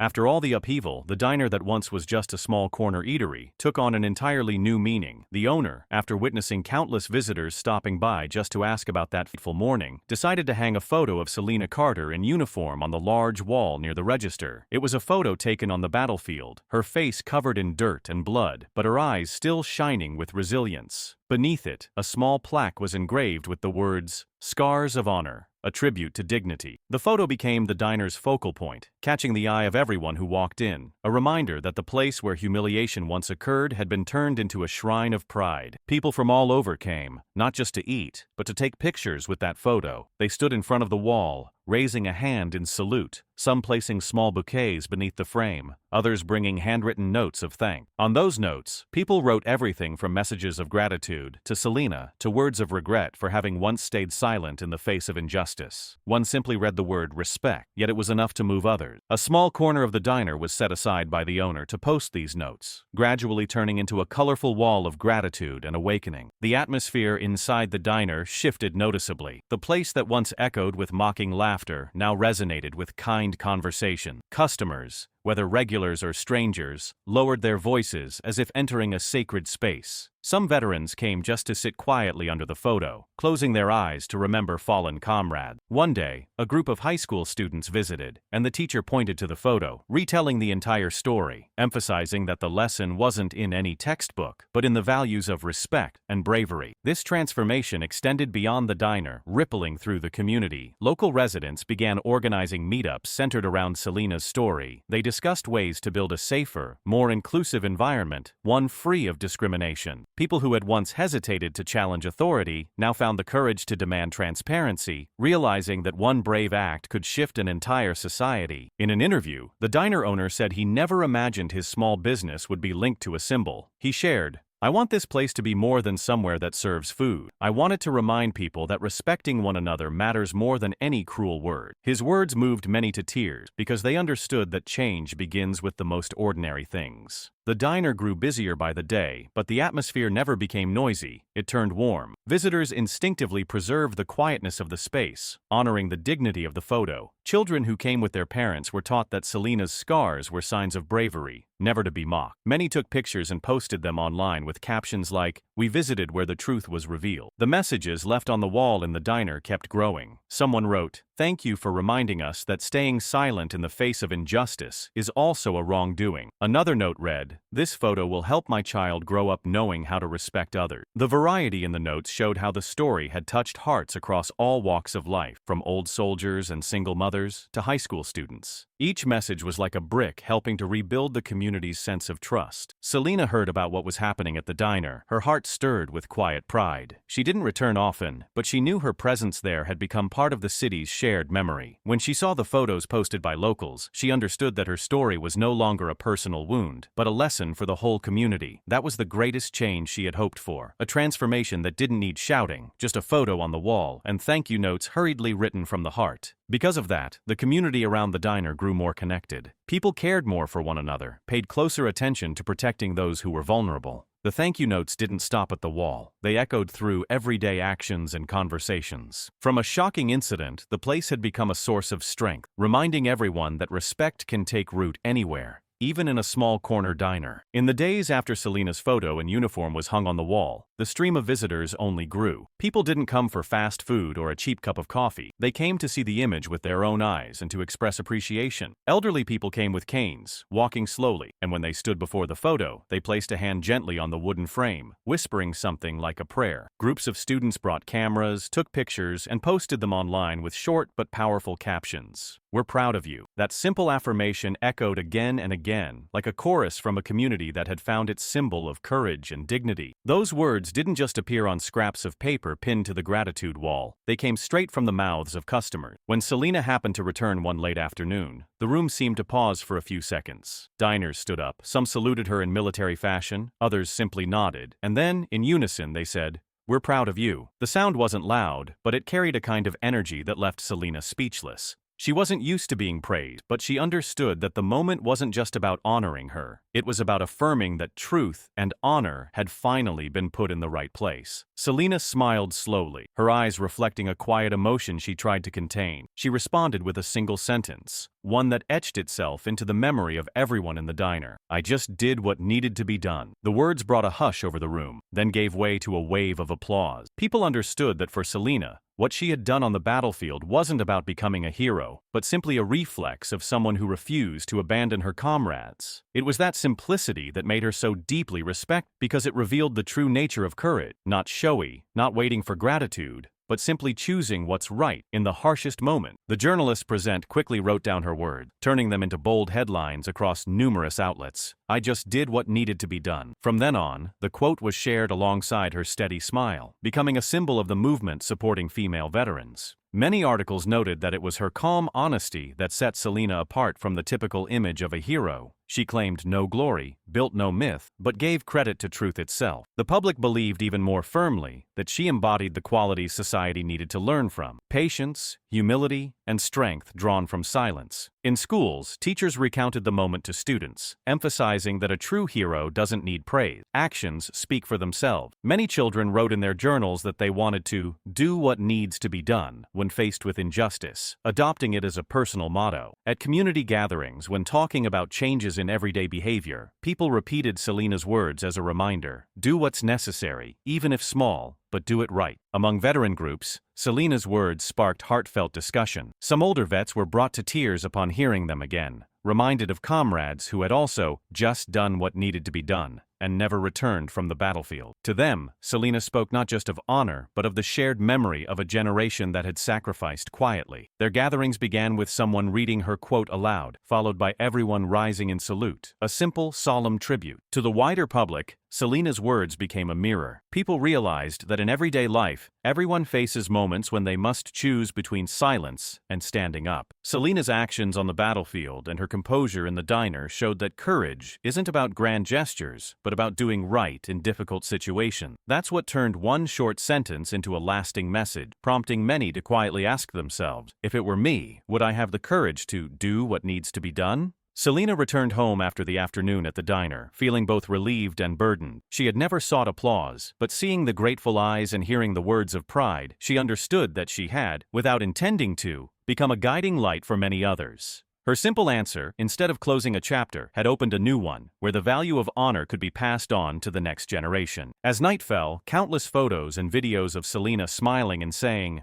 "I just did what needed to be done," flooded social media. Shares increased rapidly, accompanied by heartfelt comments. One person wrote, "That's the humility we all need to learn." Another simply said, "We're proud of you." And within those lines, the collective resonance of an entire community could be felt, where honor was no longer a distant idea, but something real, alive in every smile, every scar, and every quiet word from someone who dared to stand firm in the face of adversity. After weeks of public outcry and a wave of support for Selena Carter spreading nationwide, the city council was forced to convene and discuss concrete steps forward. No one could treat the incident as a mere isolated scandal anymore, as it had exposed deep cracks within the culture of law enforcement. The meetings lasted several days, filled with heated debate, but in the end, the council members unanimously passed a new statute aimed at combating discrimination and preventing abuse of power within the police force. The law required all officers to undergo regular human rights training and implemented a civilian-led independent oversight mechanism. Strict clauses were enacted, emphasizing that any act of mockery, discrimination, or abuse of authority could result in immediate suspension or dismissal. This was more than just legal reform, it was society's collective response to what Morton and his colleagues had done. Major newspapers widely reported the decision, calling it a turning point in police reform. On television, analysts stated that, if not for the moment Selena stood her ground in the diner, this law might never have come into existence. Citizens of the city felt their voices had finally been heard, and their anger had transformed into concrete action. The signs that once read "Justice for Selena" were replaced with new slogans, "Reform now" and "Respect in uniform." The shift from outrage to reform instilled a new sense of belief that tragedy could become the catalyst for meaningful change. In this atmosphere, Selena's name was repeatedly brought up. Though she continued to maintain privacy in her daily life, veterans organizations from across the country sent her invitations to attend annual memorials honoring those who had served. Organizers believed her image had transcended personal narrative and come to represent the dignity of all warriors. Selena initially declined, uncomfortable with the attention, but eventually accepted after heartfelt persuasion from several former comrades. On Veterans Day, the Central Plaza was covered in flags, and thousands lined up, their faces a mix of aged veterans and fresh-faced soldiers recently discharged. When Selena stepped onto the stage, the crowd erupted into applause. She wore simple clothing, no insignia, no rank, just eyes filled with resolve. Her voice rang out slowly but clearly. "I never thought my story would go this far. I only know one thing. Honor doesn't come from a badge or a title, but from how we treat each other. If my scars can help society see that, then I'm willing to let them remain forever." The open-air hall fell into a breathless silence, broken only by the sound of wind rustling the flags. When she paused, applause erupted in waves, and many raised their hands in a military salute. Some elderly veterans couldn't hold back their tears, while younger ones looked at her with eyes full of pride. Selena's speech wasn't long, but every word struck the hearts of those present. It wasn't a rousing address, but the honest voice of someone who had lived through it all, reminding them that courage and respect are the true foundations of justice. The event was broadcast live nationwide, becoming one of the most widely shared moments of the year. The image of Selena standing at the podium, her hand resting lightly on her scarred arm, was reprinted across major news outlets with the caption,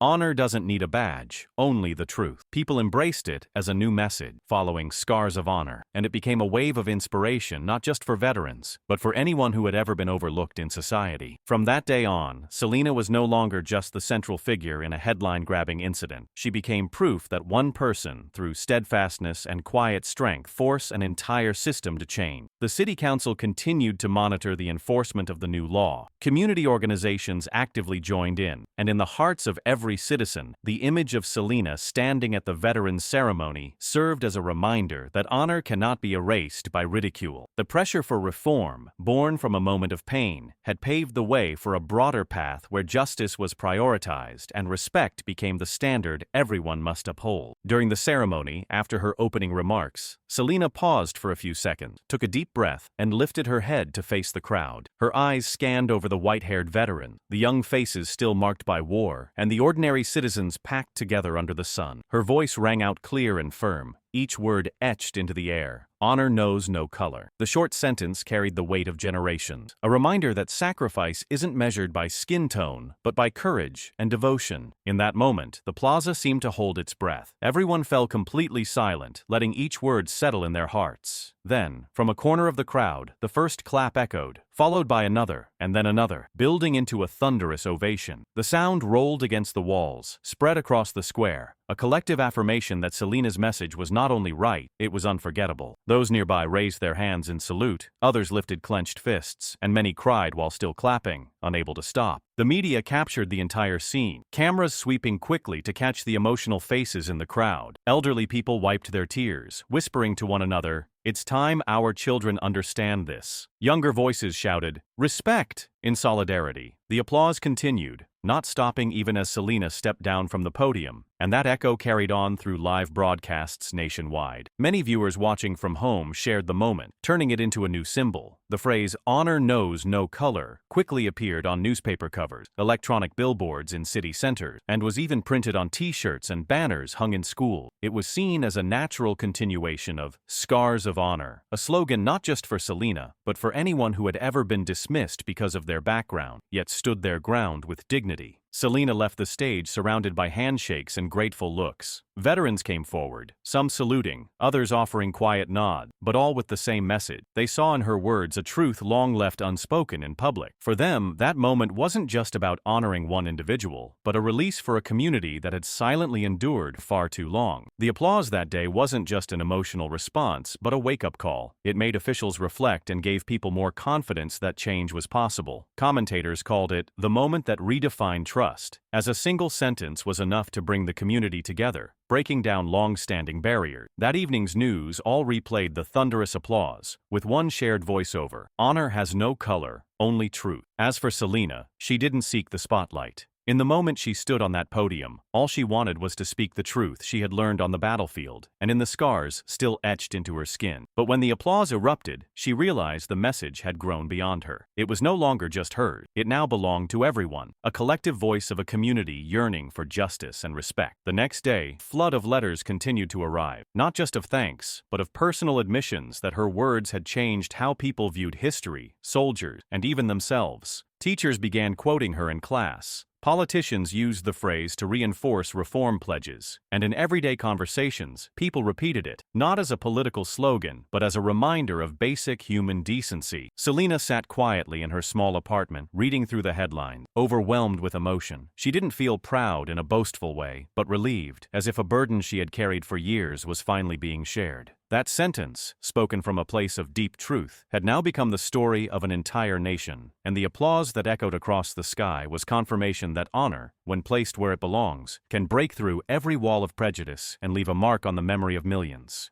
Late at night in her small apartment, as the city quieted and the noise of the day faded into a distant echo, Selena Carter sat alone at her old wooden desk. The yellow lamp cast a soft glow over blank sheets of paper, the pen in her hand trembling slightly from the weight of held-back emotion. After days of facing the public, the press, and thousands of watchful eyes, she knew she needed a quiet moment for herself. She opened her notebook, the first line appearing simple but heavy: "Memories that can't be erased." From there, the pen moved steadily, each word a fragment of years spent in battle she had never fully shared with anyone but herself. Selena wrote about Fallujah, about a morning choked with dust and smoke when gunfire echoed off shattered walls. She recalled the moment she dashed into a hail of bullets, her hand gripping the strap across a fellow soldier's shoulder, dragging him through a burny, narrow street. She wrote about the screams, the shouted names in chaos, and the instant her heart seemed to stop when she saw a familiar face collapse, eyes never opening again. These details poured from her pen like a second kind of blood, dark and heavy. Tears fell onto the page, blurring the ink. She wiped them away quickly, but the memories wouldn't stop. Every name she wrote summoned a face, smiles, laughter during breaks, eyes hardened before battle. Now, many of them lie in distant soil, leaving her with scars not only on her body, but deep within. She wrote, "They didn't come back, and I had to keep living." The sentence was brief, but carried the silent pain she had long hidden behind her proud smile. Selena remembered the last time she saw Marcus, the teammate who had once promised they'd return together. He fell shielding their squad, and in his final glance toward her was an unspoken instruction. She wrote, "I carry that look with me every day. It led me through everything, from the battlefield to the diner, from contempt to applause. The tears returned, but this time she didn't stop, because more than anyone, she understood that strength didn't mean never crying, but daring to face memory, to hold it close while moving forward. The small room sat in silence, broken only by the sound of pen on paper and her heavy heartbeat. Selena paused now and then, raising her eyes to the city lights flickering through the window. Outside, the world saw her as a symbol, a soldier, proof of justice. But inside, she was just a person with losses that couldn't be replaced. In that moment, she let herself be vulnerable, let her heart touch old wounds, and in that vulnerability, she found the truest strength to go on. On the desk, an old photo of her entire unit lay among the pages. Selena picked it up, her finger tracing each face, her lips quietly naming them one by one. "I never forgot you," she added beneath the photo, like a promise to the past. She knew no one else would read these lines, but writing them was how she kept the memories whole, refusing to let time or the rush of the present blur them away. As the clock struck midnight, Selena closed the notebook, her heart heavy but somehow clearer. The tears had dried on her cheeks, leaving a salty sting, but also a quiet peace. She took a deep breath and leaned back in her chair, eyes still fixed on the dim darkness beyond. In that private moment, she understood that all the outside glory, all the thunderous cheers, were only a curtain. The deepest truth was the memory of fallen comrades. And by writing, by letting her tears fall onto the page, she had kept her promise never to let them be forgotten. The night passed slowly, but for Selena, it brought a kind of relief she hadn't felt in a long time. She knew that tomorrow, she would step out again with a steady smile, continuing to be a symbol for thousands. But tonight, in this rare moment of solitude, she allowed herself to return to her true self, a soldier who survived, a woman who still remembered every scream,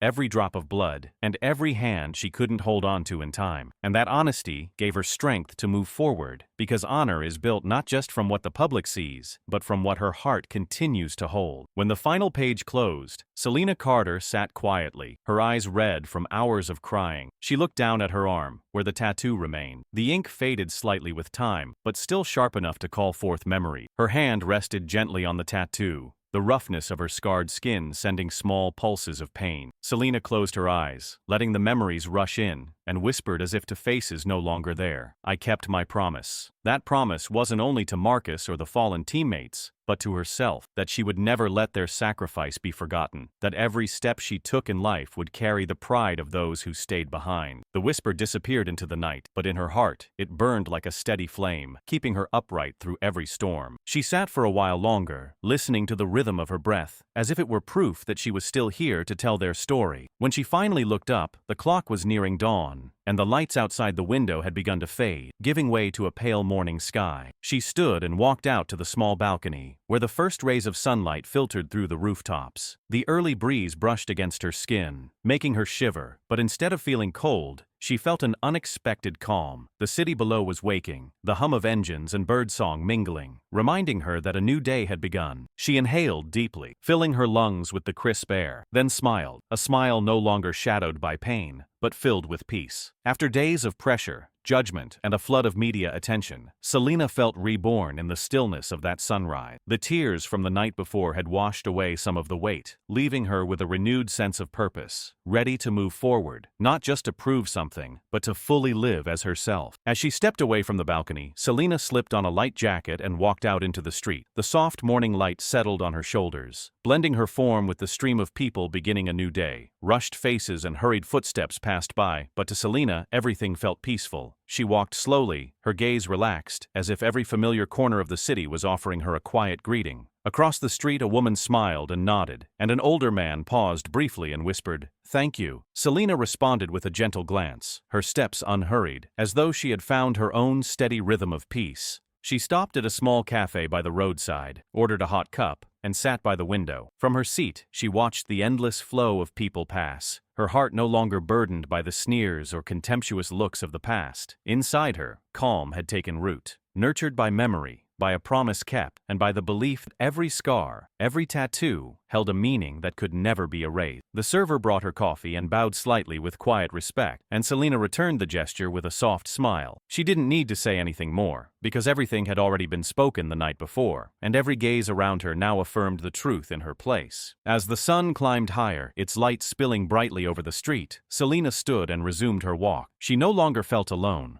Alongside the morning stillness, she sensed the warmth of a community, of those who had stood up for her, and of comrades still present in her memory. Her eyes were clear, no longer heavy like in days past, but bright, deep, and at peace. For Selena, this was more than an ordinary morning. It marked a turning point. From pain and anger, she had reached a place of serenity, where the heart could be quiet, yet remain strong. That sunrise didn't just begin a new day for the city, it began one for Selena Carter herself. From the moment she placed her hand on her tattoo and whispered her vow, to the quiet steps along the early street, she had found her answer. Honor isn't in the badges stripped from others, but in keeping promises to the fallen and living on with dignity intact. With a gaze calm and steady, Selena moved forward, leaving behind the weight of the past, carrying only the conviction that everything she had done was right and would remain right, because it was the only way to keep truth alive in her heart. Years passed since that chaotic morning at the diner, but the name Selena Carter never faded from the public's memory. In high school civics classes, students were assigned to read excerpts from a historical document titled Selena Carter, the Scarred Hero. The text recounted the journey of a woman who once stood behind a serving counter, mocked by those wearing the very uniforms meant to protect justice, but who stepped into the light with the scar and unit tattoo etched on her arm. Children looked at the printed photo in their textbooks, firm face and bright eyes, and listened as teachers explained that this wasn't a story of pity, but a testament to dignity and pride. In classroom discussions, students often asked each other, what made Selena a hero? It wasn't the fact that she had once worn a uniform, nor her actions on the battlefield, but rather her stance in the face of humiliation, the way she turned insults into a catalyst to assert the truth. In their essays, students wrote that Selena Carter proved that strength doesn't lie in power, but in the ability to hold on to one's honor under pressure. That sentence gradually became a standard by which a new generation measured itself whenever it faced injustice. Outside the classroom, the community remembered Selena not as a waitress who once carried trays in a small diner, but as a warrior bearing the legacy of an entire generation. The city's veteran memorials engraved her name on stone beside those who had fallen, serving as a reminder that sacrifice and courage know no gender or race. During tribute events, when the names of heroes were read aloud, Selena Carter's name rang out amid thunderous applause, confirming she belonged among those who left an indelible mark. Journalists retelling the story often emphasized the transformation of her image. People no longer referred to Selena as the girl who was scorned in a morning full of mockery, but as the warrior who upheld the dignity of a whole community. In collective memory, she no longer appeared in an old apron, but with blazing eyes and the words etched deep, "These scars don't shame me, they only expose you." That line transcended time, becoming a message of inspiration for anyone who had ever faced contempt but held on to their self-respect. At the same diner, Selena's photo still hung on the wall, preserved by the owner as part of the place's legacy. Travelers stopped by, often pausing for a long moment, taking pictures, and leaving a few thoughts behind. One visitor wrote, "I came to where the story began, and left with the belief that honor always wins." Year after year, the wall of gratitude filled up, leaving no more room for the small notes, prompting the owner to create another space to hold them all. These traces proved that Selena's legacy lived not only in books, but in the hearts of everyone who came through. Ethan Ward, the former comrade, often mentioned Selena whenever he was invited to speak at veterans gatherings in his later years. He would say that thanks to her, their platoon had someone return home, and thanks to her, society was forced to reconsider how it treated soldiers who came back in silence. He called her a small light that illuminated a generation, and every time he spoke her name, his voice would catch, as if his gratitude never ran dry. Younger generations who heard the story from Ethan held an even deeper respect, seeing it not as a distant tale, but as a living lesson. As time went on, Selena Carter's name continued to be mentioned at public forums on social reform, in veteran honor programs, and in everyday conversations as a role model. People remembered her not in sorrow, but with pride, that a woman once stood up from humiliation to declare that honor knows no color. That legacy lived in every glance, every page, every street banner, and in the hearts of future generations who would always say, Selena Carter, the scarred hero, the warrior who turned a scar into an eternal symbol. Over time, what remained of Selena Carter was no longer the story of a shameful morning, but the deeper message passed on to the next generation. A scar is proof of courage. That line appeared in school lessons, in historical articles about veterans, and in ordinary conversations among citizens. Children who heard about Selena would often touch her picture in books and ask their teachers, Did the scar make her stronger? And the teachers would smile and say yes, because it's proof of what she survived. In that way, instead of seeing scars as signs of damage, the new generation learned to see them as symbols of survival and dignity. Alongside that, the unit tattoo on Selena's arm gradually became the most recognized image each time her story was told. People believed it was that very tattoo, revealed during the confrontation in the diner, that shattered the false front of those who abused power. Since then, the tattoo has not only been linked to Selena herself, but has been reimagined in paintings, in social advocacy posters, and even printed on badges by some veterans organization. It came to represent an undeniable truth. Once visible, it broke every excuse, forcing all to bow to reality. At memorial events, banners often displayed two parallel images. On one side, the pronounced scar on her arm, on the other, the unit tattoo. Together, they told the full story of courage and truth. Female veterans, when gathering, began to show their own tattoos, seeing it as a way to share the story Selena had begun. Some young women who had never served in the military also had similar symbols tattooed, seeing it as a spiritual connection, a way to affirm their belief in justice and respect. Sociologists observing the phenomenon called it the Selena effect. They analyzed that truth is not always heard immediately, but once it is backed by undeniable evidence, it becomes the foundation for lasting change. The unit tattoo on Selena's arm was the perfect example, a small mark with the power to force an entire community to reconsider. It transformed from a personal detail into a collective symbol,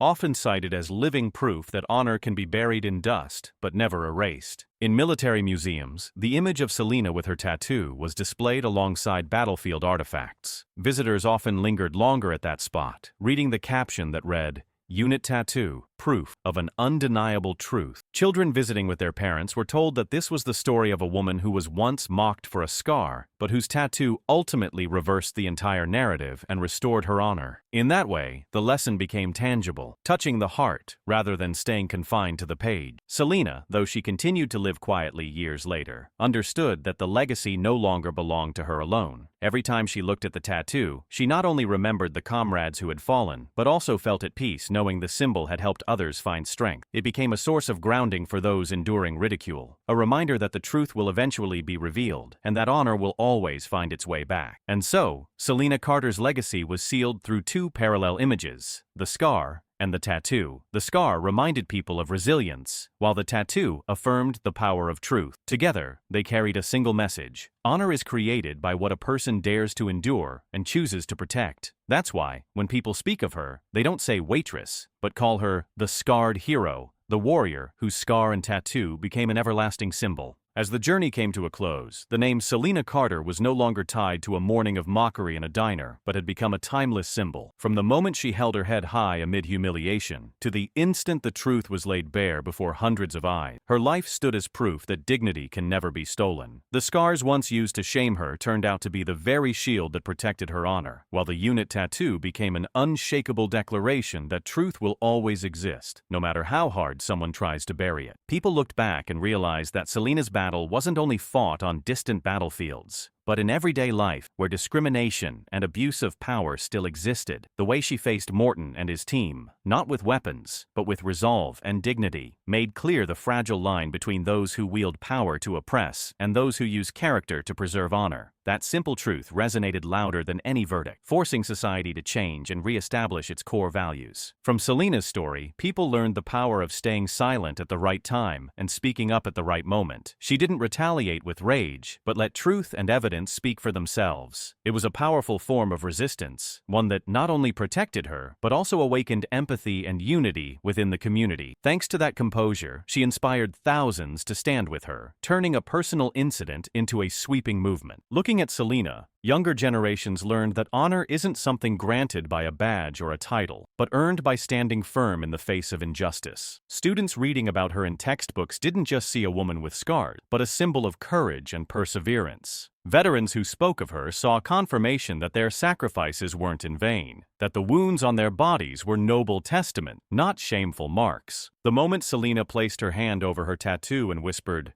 "I kept my promise," became the final message she left behind. A promise to fallen comrades, to herself, and to society. That promise wasn't just written in her journal late at night, but shown through how she lived, in the calm with which she walked through the morning light, in the gentle but proud smile she carried. It was her way of proving that memory isn't a burden, but a source of strength to keep going. And the greatest legacy Selena Carter left behind wasn't in courtrooms or news reports, but in the message etched deep in the heart of the community. A scar is proof of courage. From a small diner, the story spread to classrooms, town squares, veterans' ceremonies, and everyday households. People remembered her not as a waitress once humiliated, but as a warrior who turned wounds into strength. In the end, we see that Selena's legacy doesn't belong to her alone. It belongs to everyone who has ever been dismissed or misjudged. It affirms that every person carries within them an undeniable value, and sometimes, the greatest strength rises from what seems most fragile. Selena Carter left the world with a lesson that didn't need to be shouted to be heard. Truth may be buried, honor may be challenged, but in the end, scars will speak, and they will be recognized as the eternal marks of courage.